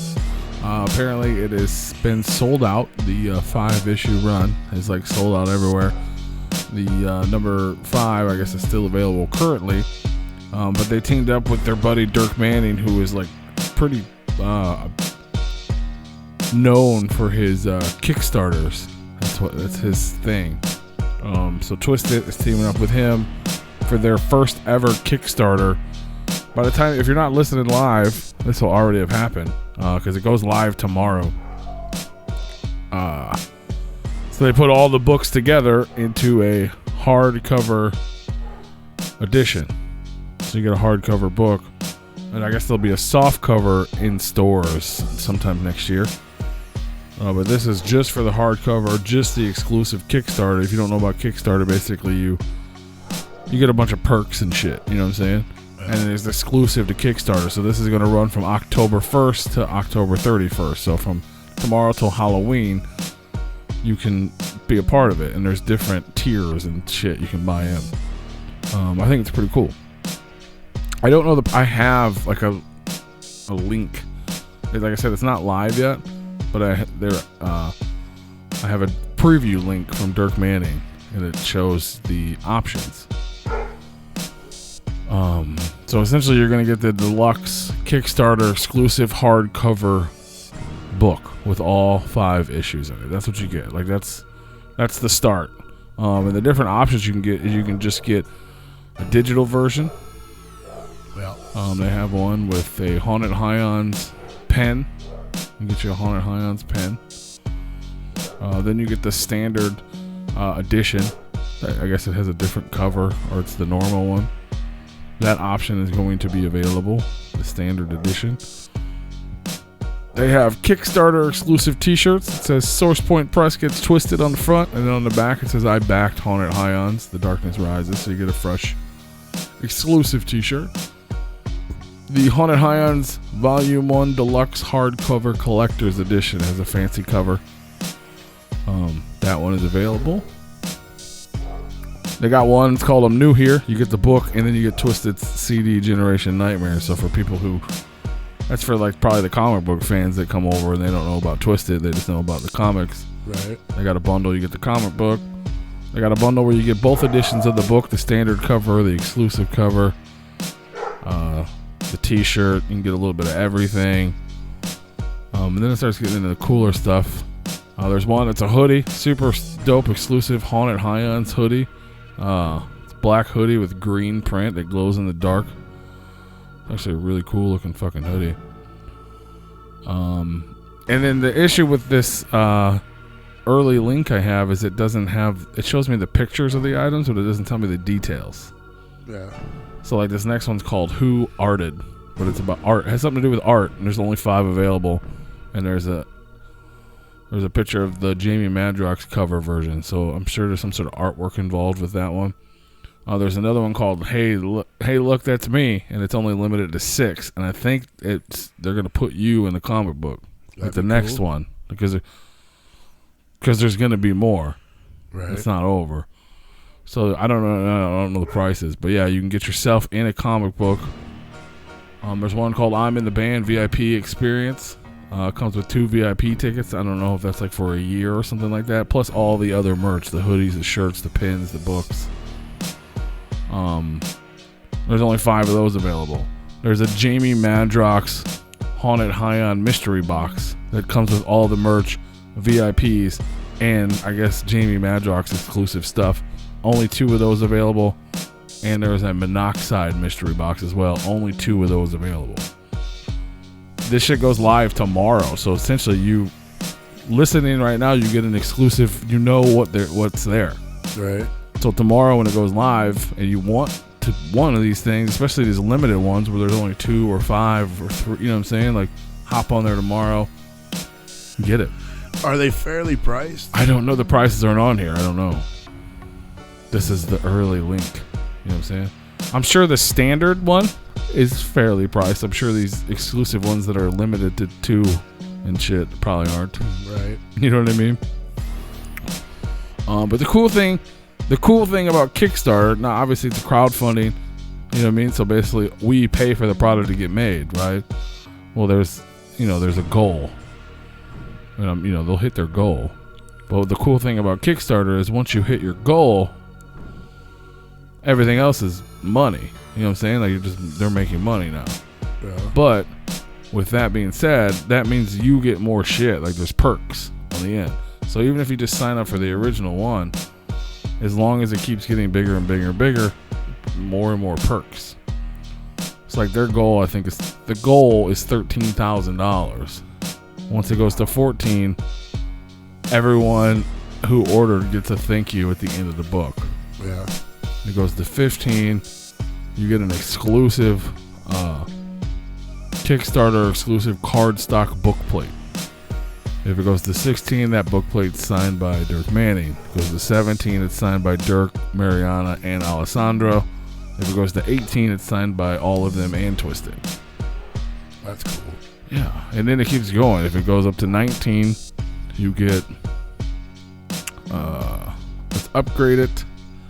The book will be upgraded to an exclusive cover illustrated by Mariana, different than the mass market edition or any other edition. So you get an exclusive cover. If it goes to 20, there's going to be like an art gallery of every cover in the back of the book, so you have a copy of every cover. If it goes to 21, they're going to add an extra epilogue to the collector's edition featuring Ala Zulu. If it goes to 22, they're going to do the same thing for Blaze. So there's a bunch of different shit. Makes it to 23, you're going to get an exclusive sneak peek at the next series of Haunted Highland. So it's official, there's more to come. Once it gets to 24, they'll add the first ever Volume 1 Collector's Edition to that book. So it'll be 24 more pages. 25, you're going to get an exclusive Jamie Madrox alternative cover. And then 27.5, you get the hardcover book comes in a special wrap or something cool like that. That'd be dope. Yeah. So all kinds of different shit, upgradable. It goes live tomorrow. I'm sure it'll be all over the fucking internet, but now you have a sneak peek of what's available, and you can be prepared to get in on the super limited, the ones that only have 2 or 5 or 6 available. Yeah. So it goes live tomorrow at 4:20 p.m. Oh, I see what they did there. Yeah. So yeah, go. That's peep pretty that. dope. When we were talking about it, or when they were talking about the video or whatever that we listened to earlier, it sounded like they was just trying to get a bunch of money and that was it. Yeah. Well, yeah, money for the product, but that's they're actually getting cool shit. For Dirk Manning has done, like when we had him on the show, we talked about it, but yeah, he does Kickstarter like that. Of course, I was half sleeping. He's done so much he was like one of the biggest Kickstarter things ever. Twisted's never done a Kickstarter, so they're doing it for that, for the hardcover book. Well, that's cool. You get a bunch of perks and shit. It is pretty So go peep that shit. It goes live tomorrow at 4:20 p.m.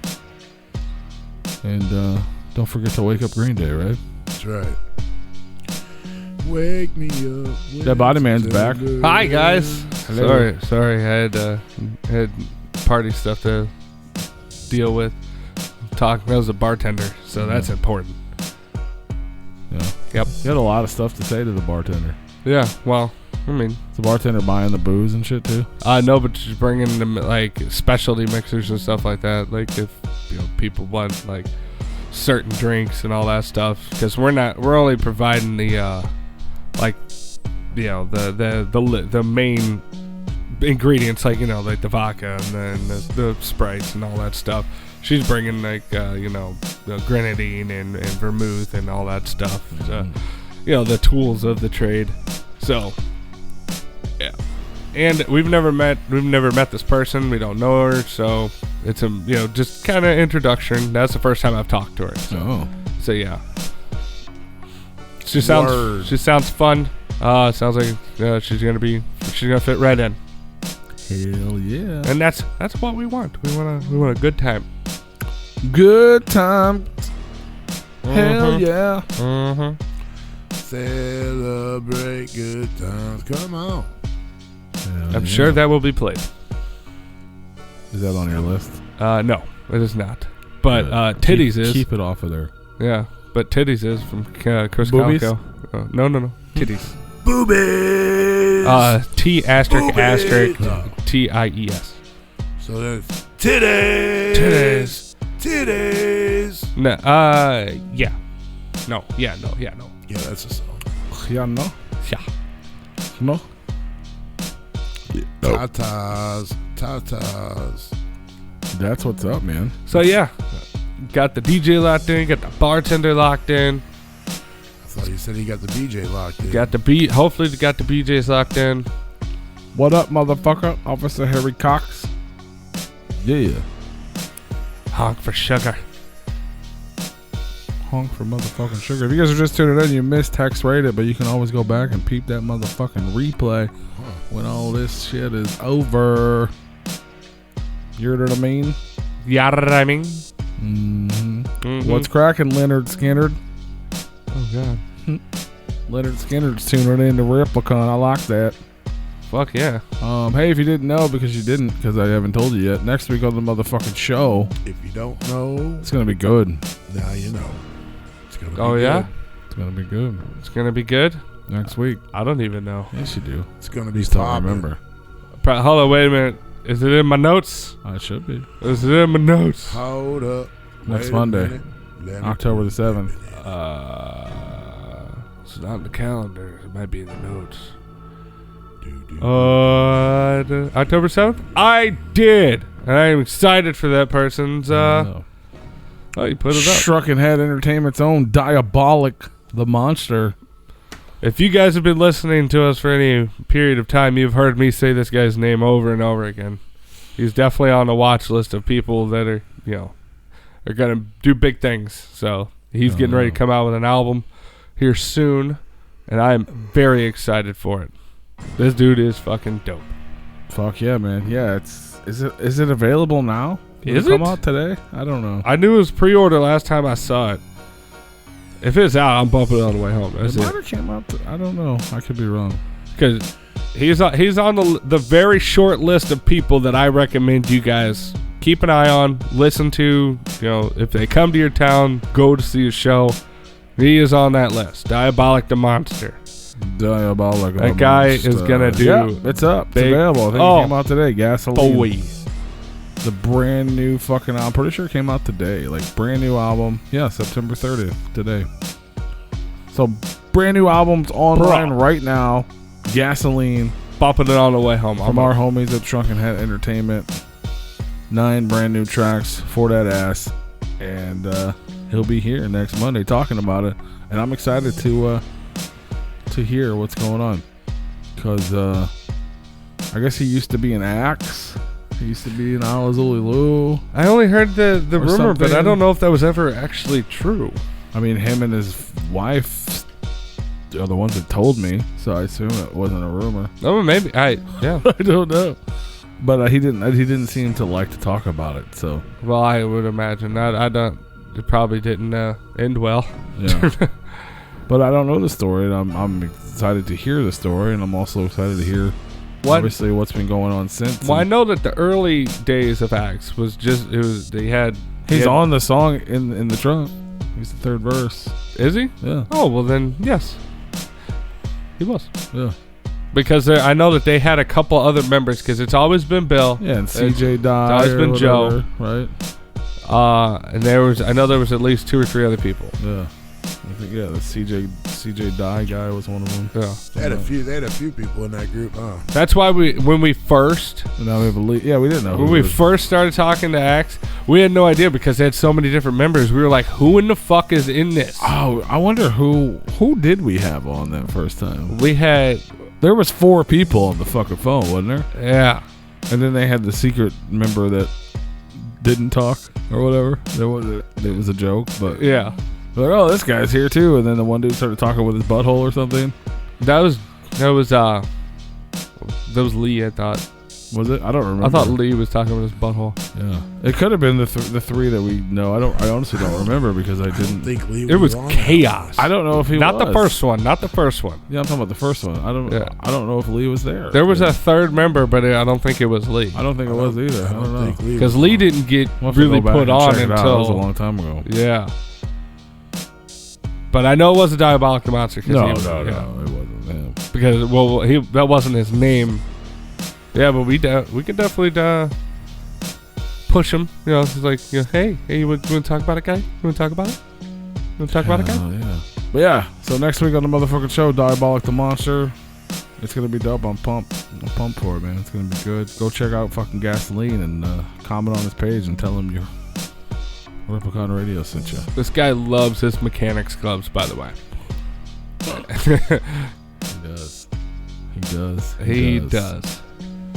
He does. But yeah, that's gonna be cool, man. So make sure you guys tune into that.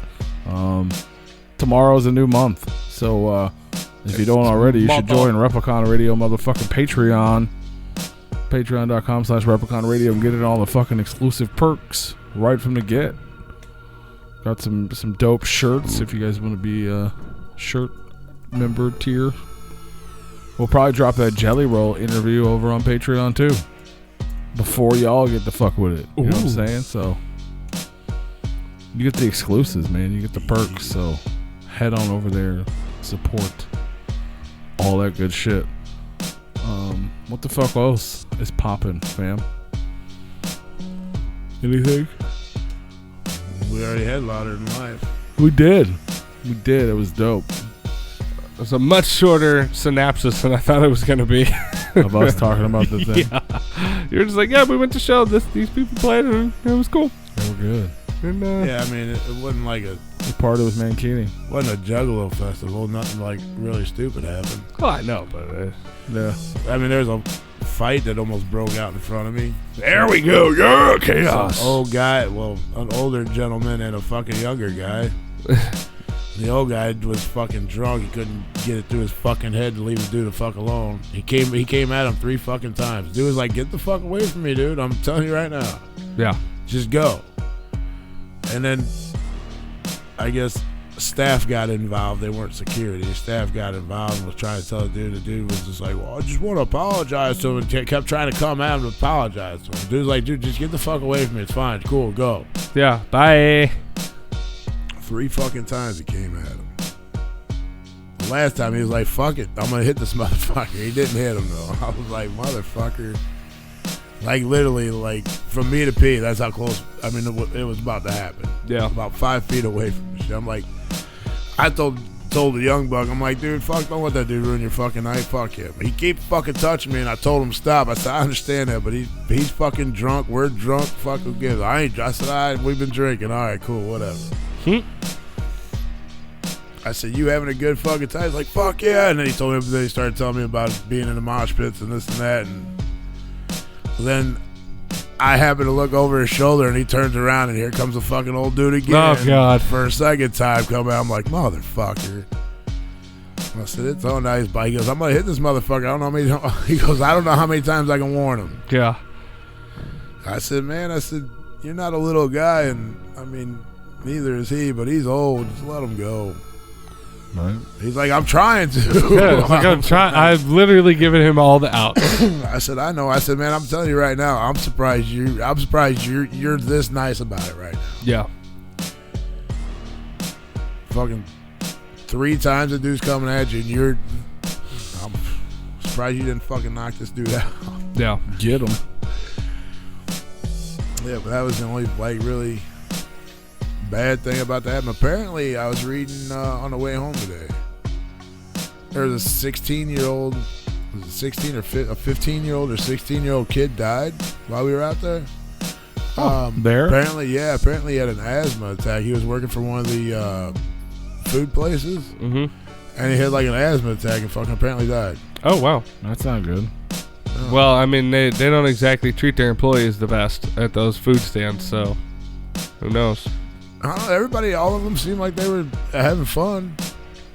I mean, it's different than the one, you know, we get the low budget ones at the fucking gathering. Yeah, They find the cheapest people. Because those are the only people that they can get. Yeah. You know, everything there was like super fancy and shit. Oh, was it? Yeah. Wow. Yeah, Super pretty fucking fancy, cool, man.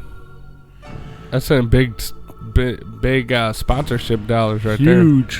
Budweiser, Jack Daniels, Metallica beer. You know what I'm saying? there. Oh, Like, yeah. all of it. It's crazy. Just Crazy. throwing money at it. Let's see what else is going on in the world. Oh, you'll be happy to hear about this, Tony. Okay. Available right now at mnestore.com. They got fucking mystery boxes. I cannot wait. God, I can't wait for this next string of disappointment. I know it's your favorite. That's why. I just love that people keep buying them. I love Every it. day is Halloween mystery box. But this one, at least you know what you're getting. You're Halloween getting stuff. An exclusive zip-up hoodie that's only available in the box. Mm-hmm. Plus random CDs, stickers, and mystery items. Okay, at least they tell you this time. Okay, but You're getting an exclusive hoodie and a bunch of other shit for the price of a hoodie, basically. Okay, I mean, they did tell you in the 10K giveaway what you possibly could get. They were very, very And they misleading about it. They did guarantee you a rare CD. Yeah, but it wound up not being that. A lot of them. It was a very big sleight of hand advertising of that whole thing. I'm not saying, you know, it was basically that mystery, the whole giveaway thing and all that stuff. That's like when you go on the Wish app and you buy something and it's literally what it fucking says on there and it's fucking garbage. Yeah. But it's like, and you have to go back and go, okay, all right, you have to really read into it. So technically, they didn't lie to you, but technically, it was bullshit. But at least this time, they're like, yo, you're getting a zip-up hoodie, you're getting some you might get some CDs. I can get behind that. All right, go ahead. What are you gonna get? Attack of the Ninja? Or, I'm not gonna buy it. Attack of the, what is it? The fucking the Ninja fucking, what is it? Year of the Sword album? Is that what you're gonna get? Maybe. Yeah.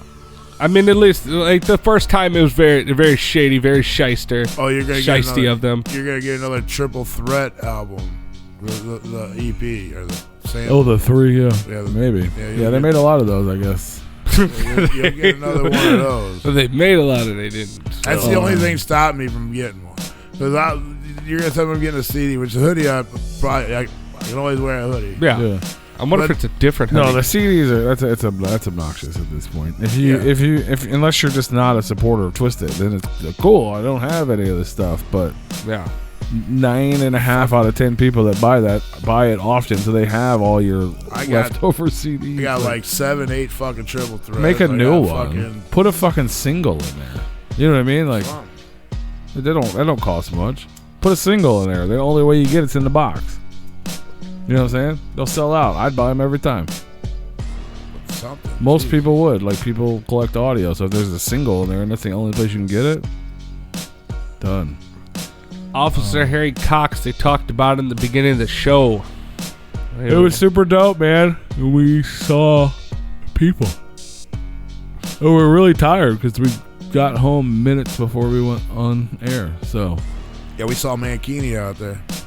I wonder if the zip-up hoodie is different. Like, how many different variations of the hoodie? Oh, it's just, they're all the same. Okay, like, so it's just going to be one random design for everybody. Okay. All right. Yeah. Just special to that But box. then you'll be able to get them on the tour. And then on their website after the tour. After it's exclusive to the box, exclusive to the tour, and then it's going to be exclusive to the website for one day only, and then it's going to be on there. And then 5 years from now, they're going to come out with a 5-year anniversary of it. Yes, absolutely. They also released 2 brand new music videos while we were out of town this weekend. What? Head over to the Twisted Officials YouTube. They got a music video for the Nightmare Children, which is an animated video done by our homie McNasty. They're samples. It's a sample. What's a Oh, sample? what? Well, the one's just a sample. Oh. What's a sample? The video? Video. It's like a teaser trailer? It's like 30 seconds long. It's like a teaser? No. Oh, then I've seen a different one. You might have saw a teaser on like Facebook or an ad to go watch the video. They made a video to... No, this was literally, they pulled it up on, I believe it was Twitter's. It's like they made It's a probably video just a sample on Twitter. about But the the full video. videos are both on YouTube. Yeah. The first one is animated, and the second one is claymation for the song Role Models. So it's pretty dope. So go peep that shit. And then our buddy Ouija Mac dropped a brand new music video on World Star. World Star! Good night, Noah. But that was the one where they pretended like they went to jail. It's him and some guy. I tell you what, that guy's a hell of an actor. So go check that shit out on motherfucking World Star. What else is going on? Oh, Buckshot. Remember we had him on last week and we talked about the record and he hinted at a few things. This may be or that may not be. Well, he released the track listing for his album, and then he released the remix for Thanos, the Galactus. It is featuring Light now. So the Light verse that was supposed to be on the first one is on this remix. Oh, wow. So everyone's gonna be freaking out about that. And then they had a promo for the Double Dragon that's gonna be featured on there for the first time as well. But if you listen to Replicon Radio, you already fucking knew that. Or if you don't listen to Replicon Radio, but you listened last week because you like Buckshot, you heard it. You know. And then our buddy, I don't know who's putting this show on, but I just know who's putting? Bakelow Who got put? Shared it. The new festival that they're doing called Unwelcome Fest. First annual Unwelcome Fest going down December 28th in Allen Park, Michigan at Simon's After Dark, featuring DJ Clay and Lex the Hexmaster. So they're doing a little psychopathic M&E mix and mash. Also Bakelow, Histio, Zitro, Insane E, Jason the Sin God, Troubled Minds, Knowledge the MC, Saint B, and more going down. It doesn't say who's putting that on? No. Non-grata edited, no clue. I mean, I'm saying I don't know who's. Right, okay. It's that clique, though. You know what I mean? It's those guys. The Histio, Bakelow, Grinch Music, or whatever they call themselves now. They got Unity Fest, and then a month later they got Unwelcome Fest. And I assume everyone's welcome at Unwelcome Fest. Gotcha. I assume. You never know. Maybe they're not. Maybe you're not welcome at unwelcome pests. Most likely. Like, you guys will be given the red carpet. They'll be like, who the fuck are you? Get back. Yeah, right. You're unwelcome here. That's usually how it happens for me. I gotta fight. It's like, fuck you guys. No, we're not welcome. We're not worthy. Not yet. I don't know what else Not is going yet. on, man. All kinds of shit. Twisted out on the motherfucking road. They got tons of fucking shows with Motionless in White and one-offs, and Chris Calico's on some dates. September Morning's on some dates. They're going to be in St. Louis with Cottonmouth Kings for Stoned in the Cemetery. ABK just announced he's doing a New Year's show, New Year's Eve in motherfucking Arizona. So he's on top of that. Fuck, that's right around the corner too, huh? Yeah. That Ballers on a Boat sold out. Ballers on a Boat sold out real fast. Real fast, yeah. There was only 600 tickets available. Yeah. That'd be a cool thing. There's a lot of ballers, apparently. A lot of boat ballers. A lot of boat ballers. A lot of boat ballers. Hope none of y'all fall in, because it's going to be fucking cold. Yeah. Cold as shit. Shaggy 2 Dope was hanging out with Post wait for it Malone to over be the cold. weekend. Yeah, I saw that. Don't know why. Who was? Shaggy 2 Dope. At least he Oh, didn't yeah. try to drop kick him while he was on stage. Maybe he did. That's why they were hanging out. Maybe. Right. No, there's gonna be a Shaggy 2 Dope and a Post Malone collab. Who knows, man? Maybe he just wanted to go get a face tattoo. You never know. You just never know. You never really know, do you? Doesn't Shaggy have face tattoos? I thought he had a couple face He tattoos. probably does. I don't fucking Yeah, he know. does. Yeah, I thought he did. I mean, I know he's got like head tattoos and neck tattoos. Does he have face tattoos? I think he's got a couple. Not like Post Malone face tattoos, but he's got a couple of them. I Let's think. see. Huh. Shaggy. Oh, you're covering your face in that photo. Uh-huh. He's the mysterious. Let me see. No, he was hanging out with the dude from Hatebreed as well. And that guy posted a photo. Oh, wow. Where is it? Boom, boom, boom, boom, boom, boom, boom. There it is.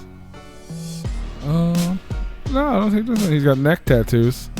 Or maybe he does it. He might have a face tattoo under his eye. I thought it was. he did, yeah. I thought it was under his Like eye. right here? Yeah. Yeah. I don't know what it is, but I can't tell. It's kind of it's like there's a shade. oh, okay. It looks distinguished there. It's like a nice boy with his He's a glasses nice, on and shit. Nice boy. That's the kind of boy you bring home to mom. For sure. Maybe he don't. Could be his mole on his nose you're thinking of, or whatever that thing is. It's alive! It's fucking alive, man. Oh yeah, no. In other news, Replicon Radio Fantasy fucking Football, Big Roo is undefeated until yesterday when I whooped his ass. Beat that ass. Done. Finished. Oddly enough, it's the first show that Big Roo didn't bring up football on. Well, I was going That is to. true. I was actually going to congratulate you on it, but we were talking about all the other stuff first. Now he's not gonna do that. Well, I just congratulated him. Did you? He said he was I going was going to to. congratulate you, so congratulations. Yay! Thanks, buddy. Hey! Congratulations. Congratulations on your big win. This is the- Congratulations to me. This is the only match that's gonna matter to him the entire season, Right? and I can't blame him. Doesn't matter. I beat you. I think we play again, so Last place doesn't matter. I beat Roo. Doesn't matter. I beat you. let me Knocked you out of undefeated, fam. Blah. Winner, winner. Can't win them all. I'm the motherfucking winner. Turning that camera back on. Oh, Yep. 101 to 89. Crush. You still got a guy playing, don't you? I think so, yeah. Tomorrow. Or today. Today. I don't know what fucking day it is, bro. Yeah, you got you 2 points right now. And I don't know what everybody else is doing. Yeah, I'm pretty sure we play each other again. Do we? Well, yeah, we're going to play each other in the quarterfinals. That's where I beat you again, ho. Oh. You probably won't even make it there. If you do, good luck. You're probably right. You got to beat more than just him that one time. Oh, you get to play Dana this week.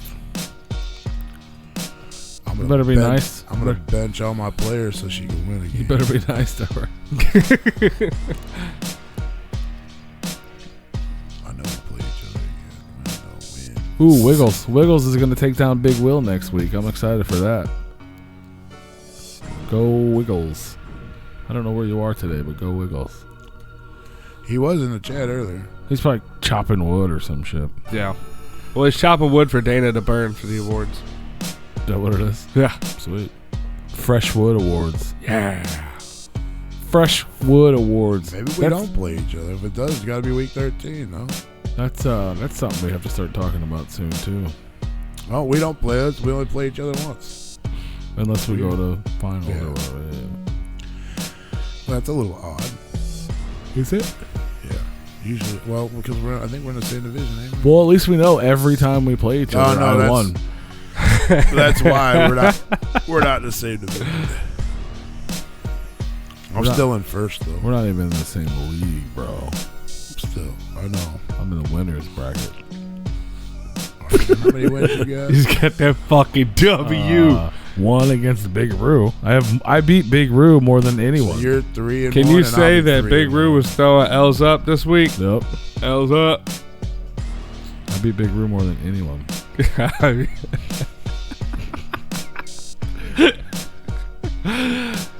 For sure. You're the first in the league of beating Roo. I am. I did. Yep. I did it. It was dope. So that's what we do. We beat Roo. That's right. Woo! Hell yeah. I don't know what else to tell you guys. I kicked ass in my other league though. Did you? Fuck yeah, that's good. I smoked this motherfucker. 169 to 82. And I got a guy running right now. You should message him and be like, man, I'm so glad you let me beat you because I got my ass whooped in the other league. Right? Well, this one here, I Thank you very much. could have scored more points if I'd have put my tight end in. Yeah. I had a different one in, which my other one got me 13 points, but my other one would have had 19. Paul would have really fucked me up if he would have put his one of his running backs in. It's true. It's very true. I had even better players I could have beat you with. It was just all the cards were just stacked. What? There was no way I wasn't going to lose. Send in the water, boy. This is a shoe-in. I mean, there's only one thing that well, yeah, there's one thing I could have done different. Good night, Noah Games.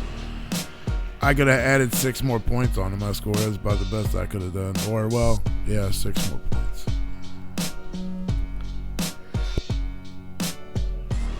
My fucking quarterback didn't perform for shit. Wide receivers don't perform either. It's hard to get fucking points. Then you got a running back that only gets 3 points. And he got fucking hurt. Yeah? Yeah, if he wouldn't have gotten hurt, I would have put up a few more points. Not sure how many more, but I was losing anyway. Either way, it didn't matter. That's right. That is right. Because Freaky P's got the best fucking team in the fancy foosball league. Yep. Yes, sir. He gonna be number 1. I'm excited. Are you? Mm-hmm. About what? You being number 1. Number 1. Hell yeah. Number motherfucking 1.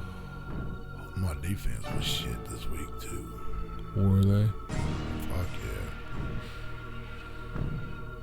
yeah. It was bothering me all day yesterday too. I couldn't get on my fucking phone to check the fucking scores or nothing. I was fucking fuming. He was stressing. Not only was he losing, he couldn't even watch himself lose. Motherfucker, it wasn't losing the whole game. It was going back and forth. It was. For a minute, until you lost. Next year's going to be different. Next year, you're going to be getting fucking negative points. Negative points? That seems negative to me. Like if your guy fumbles the ball or your quarterback throws an interception, it's going to be minus points. That doesn't sound very good. You're going to take away the points. That's what we do in my other league. My other league is fucking brutal, man. Yeah, negative points and shit? Yeah, Fuck that. They do it. We do negative points in my other league. Damn. That sounds like just an asshole move. Like I literally had a quarterback. Yeah. He had like, I don't know, it was like the second quarter. He had already put up 10 points. By the end of the game, he put up .45. What an asshole. Yeah, That sucks. it's fucking brutal, man. No wonder nobody wins that fucking league. And then some of them guys, they put up negative fucking points. It's fucking ridiculous. Sounds like it. I won that league twice in the last 8 years. Probably less. Yeah, about 8. Probably less than that.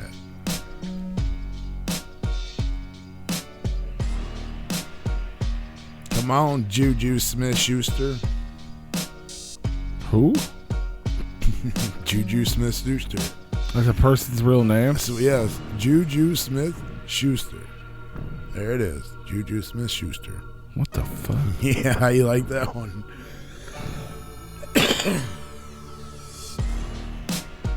Fucking 10 o'clock yet. Yep. Jesus. Shut it down. Get out. Fuck. Shut it down. Go the fuck home. Hey, I'm down. I mean, I know we're all fucking tired. I'm about to go home. Oh, man. Why can't I tag? Damn it, you won't let me tag this motherfucker? What, you trying to tag me? No. I can Beat up Big Woo in fantasy football. I should, though, now that you mention it. Okay. Take a fucking screenshot of it and put it up on there. That's what you should do. I know, I was trying to tag Diabolic, but I don't think he's on Instagram. I don't think... He's not on a lot of the socials. We're gonna have to find out in the interview how to get a hold of him. Yeah. Well, it's the same as... Oh, what's his name? The other shrunken head. Hardjaws. Hardjaws ain't on any social media except for they made him a Facebook page. Yeah. Like, what are y'all... It's like hard jobs. You really got to stop giving out your phone number for have people get a hold of you. Just What are y'all doing, man? I'll share that snitches right there. You snitching on people? Yep. Call me 6'9". One bite, everybody knows the rules. stitches. That pizza was actually pretty good. The cheese wasn't all that good. The pizza at the festival? Yeah. Yeah, it's alright. The VIP pizza? The VI pizza. Well, you go to the VIP area of this fucking place in this big giant tent where people are just like sitting on the floor watching the concert on TV. They got a pizza joint, a fucking ice cream gelato thing, and then a massage parlor in the VIP area. Nice. Strange. Meanwhile, the people out there are paying $14 for a corn dog. You still had to pay for the pizza, and I'm sure you had to pay for the massage. I'm sure that wasn't free either. I never actually saw anyone in it. It was just there. Oh, we seen the guy in there. Did you? The worker. Oh, yeah. It might have been the guy giving massages, but he didn't see nobody in there. It could be. Or he just was walking by and was like, oh, there's a chair. Let me sit down for a minute. Yeah, I have no idea. But I saw somebody giving a massage in a massage chair at the fucking gathering. Did they have that together? It was just some random juggalo. Gotcha. I mean, I guess she was a masseuse, but yeah, that was interesting to watch. Wake me up when September ends. that's just in a few hours here, bud. Bullshit. So you're actually gonna have to wake up. Shout out to Tekashi 6ix9ine. What? I don't know. Why not? He didn't tell on me. Yeah. I don't know. The judge might need more. Who knows? He ain't got nothing. I'm He pretty ain't sure got the nothing. judge was. Yeah. Hey, Judge, did you know the Replicon's not always watching? You know they do sleep. Can we make that one? There's a couple hours there that we have to sleep. Sometimes. But there's 3 of us, so we just rotate. Yep. Rotate. P, you're on watch duty. Your turn. I'm going to fucking sleep. Shit, you have the power. All you gotta do is hit that little stop button over there.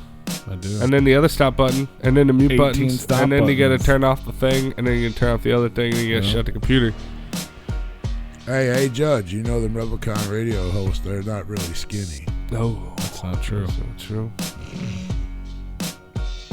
I'm working on it. Yeah, I don't know. I'm not gonna be skinny, but shedding a few pounds. Gotta get my beach body. Beach bod. My beach body. Boom. You going to the beach? No. I wish I was going to the fucking beach. Just go scuba diving. Scuba diving? Yep. Scuba diving's fun. Go scuba diving. I need to get certified. Woo! I've had other financial strain kind of get in the way of that. Yeah. Yep. That happens. Yeah. Oh God, he's doing it. He did it again. I need all the monies. If you guys have any monies that you guys don't want, I'll take them. Please, we do. Freaky P needs a car. Oh yeah, that's true. Yeah. You got to go fund me up. Yeah, shout out to friends. Yeah. Friends. I do have a GoFundMe. You could fund me. Mm-hmm. Go ahead. Yeah. Go ahead. I should probably share that more. Go I ahead. just feel weird. I don't like it. I would too. I mean, like it's not necessarily a bad thing. I mean, I feel like I'm begging. you are. I mean, Somebody did it for me, but I still feel like I'm begging if I start sharing it because then it's just me. yeah. I like it.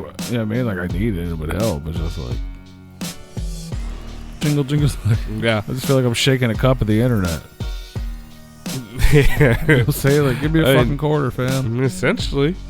Give me a quarter, fam. I should just make a T-shirt and like sell T-shirts. Be like, here, buy support Freaky P T-shirts, and I'll take the funds. All you gotta do is just make it a crumpled ass car with Right, the just with the Replicon logo over it, like put like the Replicon beat the shit out of the car. Replicon smash. Because you did. Do like the Street Fighter where they're doing the bonus round where they're kicking the fuck out of the car. Yeah. And you gotta beat up the car or whatever. Yeah. There you go. There you go. That'd be funny. Just put the dyno on there kicking the This shirt's $125. Donate now. exclusive one-time run. Yep. All right. Maybe I'll do that. I feel that's less beggy to me. Yeah. Well, I mean, that's what that one guy did. Like, that they Probably make less money, but whatever. Yeah, Anything Fago helps. Lovers was sharing it out when that one guy was doing it. I don't know what he was raising money for, but For what? Are you selling T-shirts or just GoFundMe? no, he was selling T-shirts. Oh. That one Rick and Morty shirt. That's the Fearless Fred Rick and Oh, Morty. yeah. And there was a couple of them that they were sharing out. I think it was the guy raising money for something. I don't know what it was, but yeah, Fago Lovers was sharing that out a while ago. Speaking of that, you might have heard, but there was a guy at what the fuck college team? He was at a college game, and he had a sign with his some kind of account information to like donate him money. He's like, donate me some money. I need to get some more beer or whatever. Yeah. Well, people started donating, like everybody seen it on TV. People started putting money in his fucking account for him, Oh wow. and he ended up like it was like a $10,000. Holy shit. And he was one. He goes. The sign said, "I need to go buy some more Busch beer. I'm drinking my last one or something like that." So people started dumping money in this account. We got up to like $10,000, and Anheuser-Busch said, "Fuck, we'll give this dude fucking well." When he raised $10,000, yeah, I'm missing a little bit of part of the story here. So when he raised $10,000, he said I'm just gonna buy a case of beer with it, and then I'm donating everything to the Children's Hospital. Yeah. So then Anheuser-Busch said, well, fuck, we're gonna give you free beer for a year, Oh god. and then like however many cases that comes out to be or whatever, Yeah. they're gonna give them free beer. Maybe like a case a week or something. And they said whatever you raise, we'll match. Oh, that's cool. So the Oh, I dude- did see that, and then another the company dude- jumped on it too, right? Yeah, there was a couple other companies that did the same thing. The dude ended up raising over $1 million. Holy fuck. Yeah. So, and then they're like, but then one of the, reporter went back through and found one of his Facebook posts or something that he was being, I don't know, like he had some racist shit or something up there at 16, or he's quoting a fucking song or something. Yeah. It come out, and then that dude was trying to make dude look like an asshole. Like this kid just, he was 20, I guess 20, he was a young adult. Yeah. Something that happened when you were 16 years old, dude. We all do dumb shit when we're 16, but why would you even bring that out? This dude's doing nothing but good. All he wanted to do was buy a case of fucking beer and had an account put on his sign that people seen and started putting money in his fucking account. Yeah. So the dude was like, well, fuck you. You're going to... And so I think Anheuser-Busch was like, well, we're going to donate whatever right now, but we're done. Like, they were pissed. So I'm like, how the fuck? Well, one of the sponsors, or one of the people that said they would match. And so the dude was like, well, fuck you, motherfucker. You want to try digging up shit on me. So he went through the dude's Facebook account and shit and all his fucking social medias on the reporter.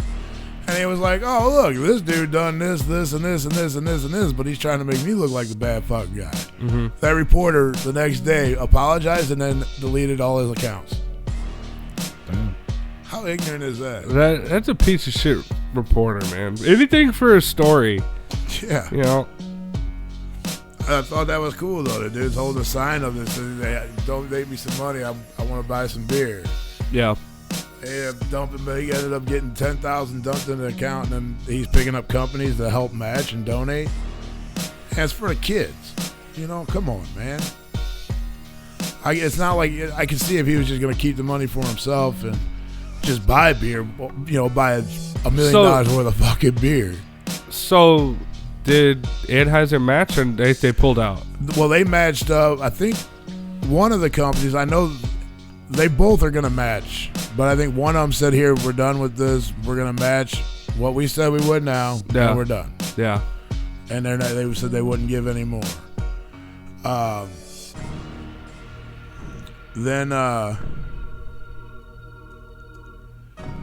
have to go look that up. I'm pretty sure. I know one of them backed out and was like, here you go. We're just going to match this. Yeah. But you can't blame him. You don't want to be tied to that type of PR.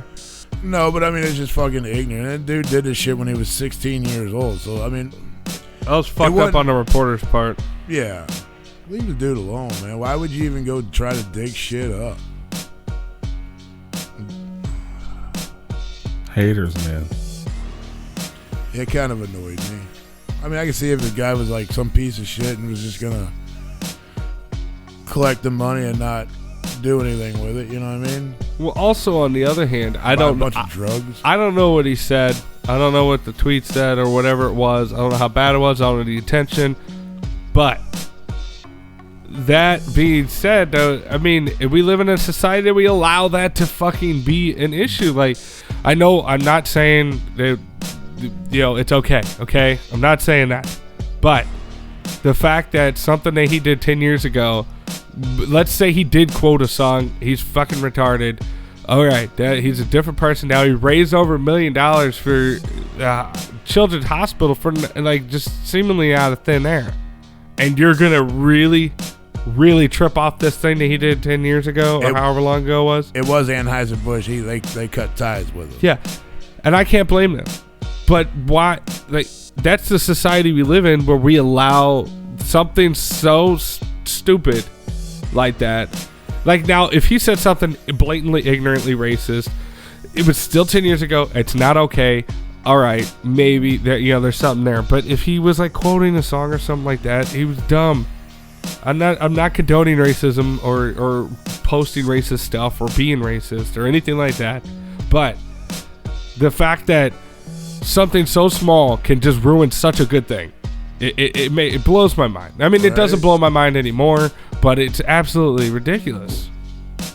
It's like, okay, really, what's the bigger fucking issue? What's the bigger part of this here? The $2-3 million that's going to be donated to the Children's Hospital, or this one fucking thing that this guy said a long time ago, some asshole brought up when he was fucking stupid? Really, you're gonna? That's like somebody handing you a check for $1 million, and you know, I don't even know. I can't even fathom something equally as stupid. Right. Now, if he had a string of like a lot of them, then it's like, okay, this guy's kind of a piece of shit, But still, he's donating the money. I don't know. All right, yeah. So I'm sorry, I had a little. So after raising $600, he thought he could do better things with the money, and he spoke to his family about it. And he was like, "Well, I'm gonna just buy one case of Busch Light out of all the beers. Busch Light, cheap, right? One case of it, and then donate the rest of the money to an Iowa Family Children's Hospital." Yeah.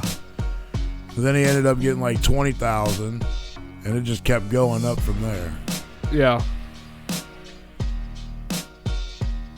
Yeah, it was he put a sign up. It said it had his Venmo account. I'm not sure exactly what Venmo it's like PayPal. Yeah, I know what Venmo is. That's what I figured. Yeah, his sign said where the fuck did it go? Yeah, so the sign said Busch Light supply needs replenished. And it had his Venmo account on the bottom of it. And people seen it and just started fucking donating the dude money. And it's something so simple, innocent, just kind of tongue-in-cheek, funny, haha. And then it takes one person to ruin a good thing. Yeah. Every fucking time. That's why you cannot rely on anything that involves the public for anything good. You can't. You cannot rely on other people for your own happiness. You just can't do it because somebody's going to fuck it up. Last post I just see he had like $60,000. I'm trying to read more to see how much he actually raised, but the story won't go. Yeah. I want to know what that reporter thought he was really going to do with that information by blowing that up. Right? Like, what are you going to accomplish? Oh, he's not a good guy. He did this when he was... The kid's 24 years old. Just trying to get clicks. Yeah, exactly. Yeah, the guy's name that put the sign up, Carson King's his name. Yeah, and nobody's talking about the reporter other than the reporter being a piece of shit, which he is. He said less than 30 minutes, he had $400 in his Venmo donation. That's awesome. 30 minutes. That is insane. Well, they wanted to make sure this man had a beer. What? Fuck, he got plenty of. I don't know how fast you can withdraw from Venmo, but that's pretty dope. Yeah, I don't know.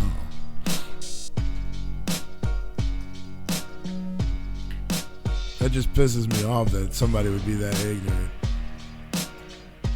Does it really matter what he did when he was 16 fucking years old? There's professional athletes that lose contracts for shit they did when they were 16. I mean, does it matter though? It doesn't affect my ability to play it. It shouldn't. It doesn't affect my job. So what? I did it when I was 16 fucking years old. Everybody did stupid shit when they're 16 years old, and apparently this reporter did as well because he got shit dug up. Oh, but when you're white, you need to lose your job, you need to lose your house, you need to lose your fucking livelihood, you need to lose everything because you did something stupid when you were a fucking teenager. I just don't get it. It's because you can't be white. I mean, that's what it is. Because people fucked up so bad that you just can't do anything. I mean, in all honesty, if you look at the NFL now, I mean, it literally is I think they're starting to catch on now. But these African American football players are getting away with bullshit. So I mean, some of them are. But they're making. I mean, now they're starting to, when it all first fucking came out that if you committed a crime and you got convicted of it, you got fined, you got suspended from the league, and you shouldn't have been able to return. Yeah. Depending on the severity of the crime, yes. But they're letting people come back. And they serve their... I mean, for granted, it really doesn't matter about skin color. You can always appeal, and you can always plead a case to the NFL commissioners. Now, they're gonna look at, well, how much money are we fucking losing because we're not selling this guy's jersey? Yep. Oh, okay. So we're losing a fucking $1 million a year off of your jersey. Well, we'll go ahead and bring you back in. Oh, well, yeah. Okay. It's a very corrupt system in the NFL. But they're actually they're cracking down on it. I don't know. I think that they've already poked too many holes in their boat. Well, the whole thing with Antonio Brown, one of the wide receivers that has been getting in trouble. He got signed to Oakland. Got signed to Oakland, or got signed to a team or whatever. Then they turned around and they dropped him. Yeah. Then he gets picked up by the Patriots. He already knew that he had a rape case pending on him. Mm-hmm. Okay, and the Patriots were like, if that's the only thing that you have, we'll work with you. We'll figure it out. Not a big deal. If you're convicted of it, you get locked up. Whatever. We'll still have you on the roster. Whatever. Yeah. You know, whatever the NFL comes up with, we got to deal with. We'll figure that out when we cross the lines. Well, then a second case came out. Patriots said, no, fuck you, you're gone. We told you if that was only the one case that you had and nothing else came out, fine. Yeah. Antonio Brown now, after the Patriots drop him, he's now trying to sue the Patriots for $9 million for the sign-on bonus. Because they told him that they'd give him $9 million just to sign with the team. Yeah. Well, you're going to lose that fucking... He breached his contract. Yeah, absolutely he did. But he thinks because he signed, he's going to fucking get that money. And he's trying to sue for it. You know what the moral of the story is here? Don't rape people. Right? Don't commit crimes. Is it really that? I mean, how long is an NFL player's career? 13, 14, maybe 15 years? And that's a stretch. Yeah, that's a stretch. Unless you're Tom fucking Brady. Which is apparently, I guess, never retiring. He's just a fucking machine. Yeah. But is it really that hard out of that 13-year span to 15-year span? Is it really that hard to stay out of trouble? Well, at the same time, we don't live that lifestyle. Not saying that they are saints. I've been on this planet for 39 years, and I ain't never been. I know, locked but up. how? But like, I'm thinking in terms of like, potential rape cases. Like, let's say they're. Like you're at like a party and there's drugs everywhere and this bitch is coked out of her mind or something like that. And you have sex with her and then it's like, oh well, he raped me. I mean, it don't even have to be drugs. It could just be like, I'm gonna fuck this dude's career up. Yeah, and that could have been what happened with the girl that came out the second case, because somebody came out saying, oh well, he did that to me too. And granted, it could have happened, and if it did, he deserves to go to jail because that's fucked up. Absolutely. And he deserves nothing from the NFL. But there's also people that cry wolf, because when you have money, both good and bad gravitate towards you. So now when you're running dogfighting rings in your fucking house and you're murdering people, now that's a little different. I mean, my opinion, I know, like, even with that, Michael Vick was a hell of a fuck quarterback. He really was. Yeah. He went and he served his time. Is that going to stop him from doing it again? Probably not. Do you let him back in the NFL? Is he really that good? Is he still that good after being locked up and gone for 3 years, 4 years, whatever it was? He was. He was that fucking good when he came back. For granted, he only played for a couple more years after that, and then he was done. Yeah. I think he just finished out his contract with the team, and then that was it. Yeah. Well, I mean, when you're locked up, if you can work out just all day. If you serve any kind of jail time, you shouldn't be able to go back to the NFL or any sport league, any pro sport league. I think if you commit a felony, you should not be able to go back to the professional establishment that you were a part of. Yeah. Misdemeanors are one thing, but when you start committing heavy felonies, that's okay. All right. We don't. If you're worried about imagery, like, you can't even wear different colored laces with your fucking cleats if they're not within the contract, because it doesn't look right. Let alone, you just murdered somebody and you're on a fucking capital murder case for multiple felonies. Oh yeah, you can come back. Yeah, you're fine. Yeah, Harry Cox, the Patriots did not know about the case until it came out, and they said, well, we'll work with it as long as that's the only thing that you have done, and we'll figure it out. Yeah, I think it was pending, and they didn't know about it, and then they found out about it after they signed, and then the girl came out and was like, yeah, you did it to me too, and then they were like, okay, bye-bye. Speaking of, okay, so like all these players wearing like different laces and whatnot, and different. Odell Beckham, wide receiver for, he's on the Browns now, comes out wearing a fucking, what the hell was it? It was a $500,000 fucking watch. Oh yeah, I remember hearing about that. When it's like the practice or during the game. Yeah. During the game. Yeah. And the NFL was like, bro, you can't wear that. You're gonna fucking hurt somebody. Yeah. It was a big watch. Oh, you just can't do nothing in this league anymore. They're just trying to crack on me. No, motherfucker. They're trying to watch out for the safety of all the players. Would you like to get hit in the face with a $500,000 watch? I'm sure it ain't a small watch. I don't know. Would you like to get smacked in the face with it?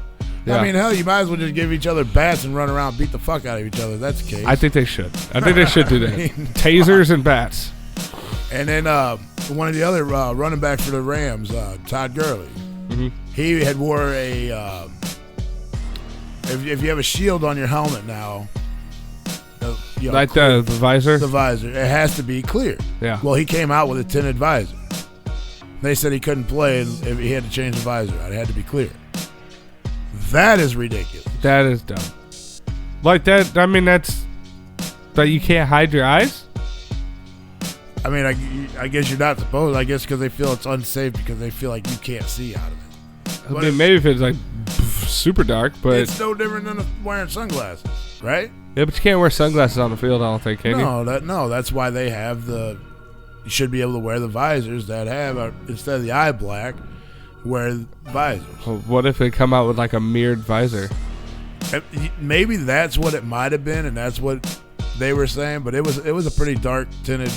I didn't see it, so I don't know.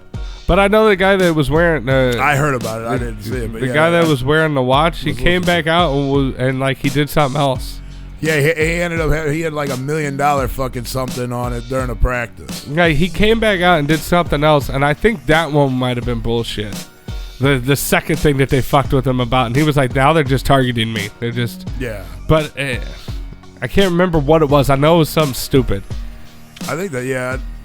I know the watch was during the game. And then he had like something else that wasn't necessarily that big a deal. And they were like, nope, can't do that. Yeah. Yeah, because he's like, now they're just picking on him. Yeah. He did say that. I can't remember what the fuck it was. I'm sorry. I want to be an NFL player so I could just sue the teams. Yeah, I mean, fuck. I'm not going to play, but I'm going to sue you. I mean, you're already making a shit ton of fucking money. He's going to spend all that fucking money trying to sue those teams. Because you know what? With little P money they gave him ain't shit compared to what that commissioner has. No. They're all billionaires, multi-billionaires, and they don't... Throwing a couple $1 million at a fucking court case for some stupid shit ain't... He got his ear ripped out yesterday. His earring ripped out yesterday. Did he really? Good. I hope so. That should have... I mean, it's like, bro, why... Because helmets come off. I mean, they don't come off all the time, but helmets do come off. I would never wear a hoop. Or I would never wear an earring playing a game. I mean, you can wear studs, but I mean, like, do you know they're not going to be... They're going to wear big, obnoxious fucking jewelry. It's like, I would wear the smallest jewelry that didn't get snagged on anything.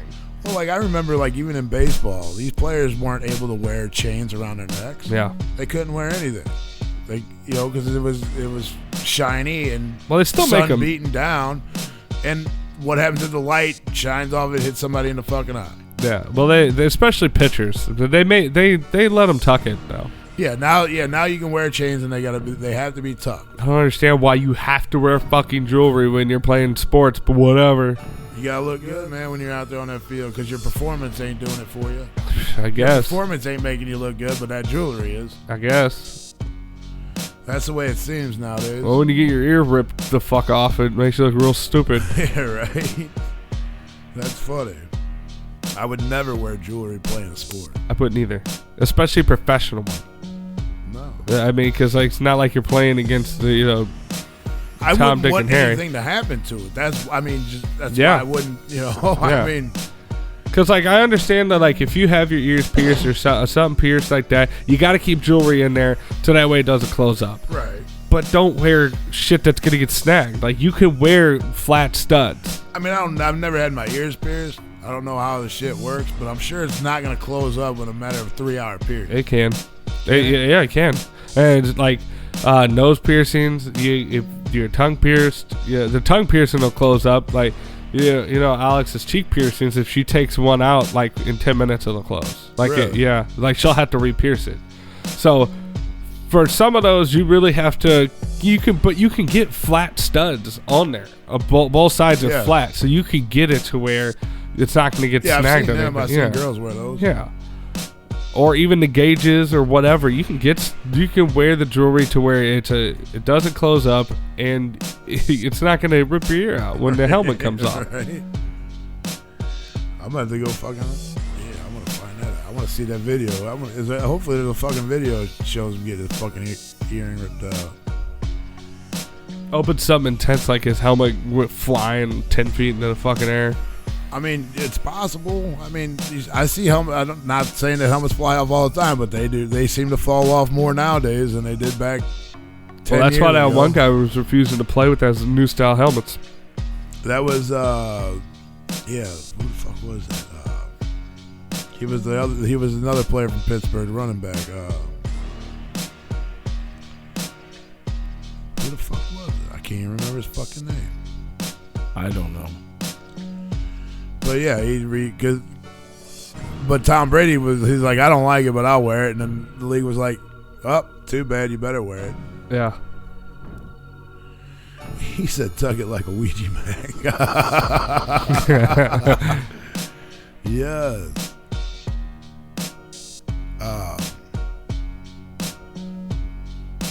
What the fuck? I can't remember his goddamn name. But yeah, he ain't playing now because he didn't like. Or no, that was Antonio Brown with the fucking helmet thing. Yeah.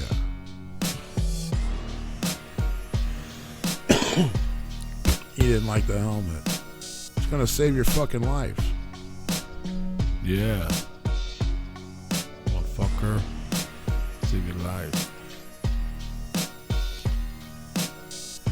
Like Odell Beckham, he's actually probably one of the best wide receivers in the league right now. Just follow the rules, bro. Come on. No. Don't do Everybody stupid wants shit. to be edgy. You know why? Because it gives them press. Yep. People talking about them. Yep. Because it's not, in today's world, it's not just good enough to be one of the best in the league. You gotta have your name being talked about on these news channels. I'm telling you, it's crazy. So to PR move, really. Yeah, but if you're good enough, like Wayne Gretzky, the fucking god of hockey, that dude kept his fucking mouth shut. He showed up to every fucking game. He played every fucking game, and he let his performance speak for itself. The dude is. We talk about that dude today because that's how great he was. Yeah. You know, they might have gotten like drunk in public bullshit or whatnots, but they weren't out there being stupid and raping fucking people or going out partying and fucking, everything in sight. I mean, maybe they did, but it just never came out. I'm pretty sure something would have came out by now if Wayne Gretzky did something like that. I don't know. I'm pretty sure Brett Hall had some fun. I would almost say he did. And I would almost say that dude would be like the type of player that he would party with the club and that would be it. He wouldn't like leave. I could see that he wouldn't like leave the club. He'd go out with a couple of players or whatever, hang out with them, and then at the end of the night they all leave together and go back to the hotel. Other than that, I see him just keeping his shit clean because he was also that good. And I think he's having more fun now, not playing the game and just being part of the Blues organization. And I think he's having more fun, especially with winning the Stanley Cup this year. Well, I think that's. I mean, it is a lot more fun not getting hit in the face with helmets. Yeah, but I think right now, like we see we see the Brett Hall that he wanted to be as a player, but he chose not to be. I don't know when they were talking about him a couple weeks ago, or however long ago. They did, like I said, they went out, but I think that there's stories. They didn't stray. Yeah, there's stories, but they didn't stray away. Like it was within the team. Yeah, a group of 4 or 5 would go out, yeah. But they all made sure that they went back to the hotel together. It wasn't like, oh, I'll see you guys in the morning. Yeah. Yeah, there was actually a story about Brett Hall stealing. Well, I think it was one of the coaches' cars or whatever. Yeah, They and going to the strip club. Yeah, after being fucking sloshed. Yeah, went out to the strip club, and then they all returned back to the hotel. Yeah. I mean, I'm not saying that they probably didn't do anything fucking stupid, but sure they did. They all do. Some are just more dumb than others. Mm-hmm. Stop breaking the law, asshole. Right. Yeah, Antonio Brown was the one that complained about it. That's right. Jesus Christ, I feel like I've been talking for like an hour and it's only been like 15 minutes. This is a solid hour. I'm fucking tired. We're almost there. Let's go to bed. Let's go. Let's do it. Peace. Shit. See you next Monday, Diabolic the Monster. It's gonna be dope. I mean, I wouldn't hate on y'all for closing down now, whatever. We are. Tune in next Monday, Diabolic the Monster. Join our Patreon. Look for more videos popping on our YouTube. Make sure you subscribe, share, tell your friends, tell your family. More shit coming. Replicon reviews. Hell yeah. All kinds of stuff coming down. Stay tuned every Monday, 6 to 10. That's right. Central Time. YouTube. Goodbye. We love y'all. We love you, YouTube. Goodbye. Goodbye. Ending it. Done. Still.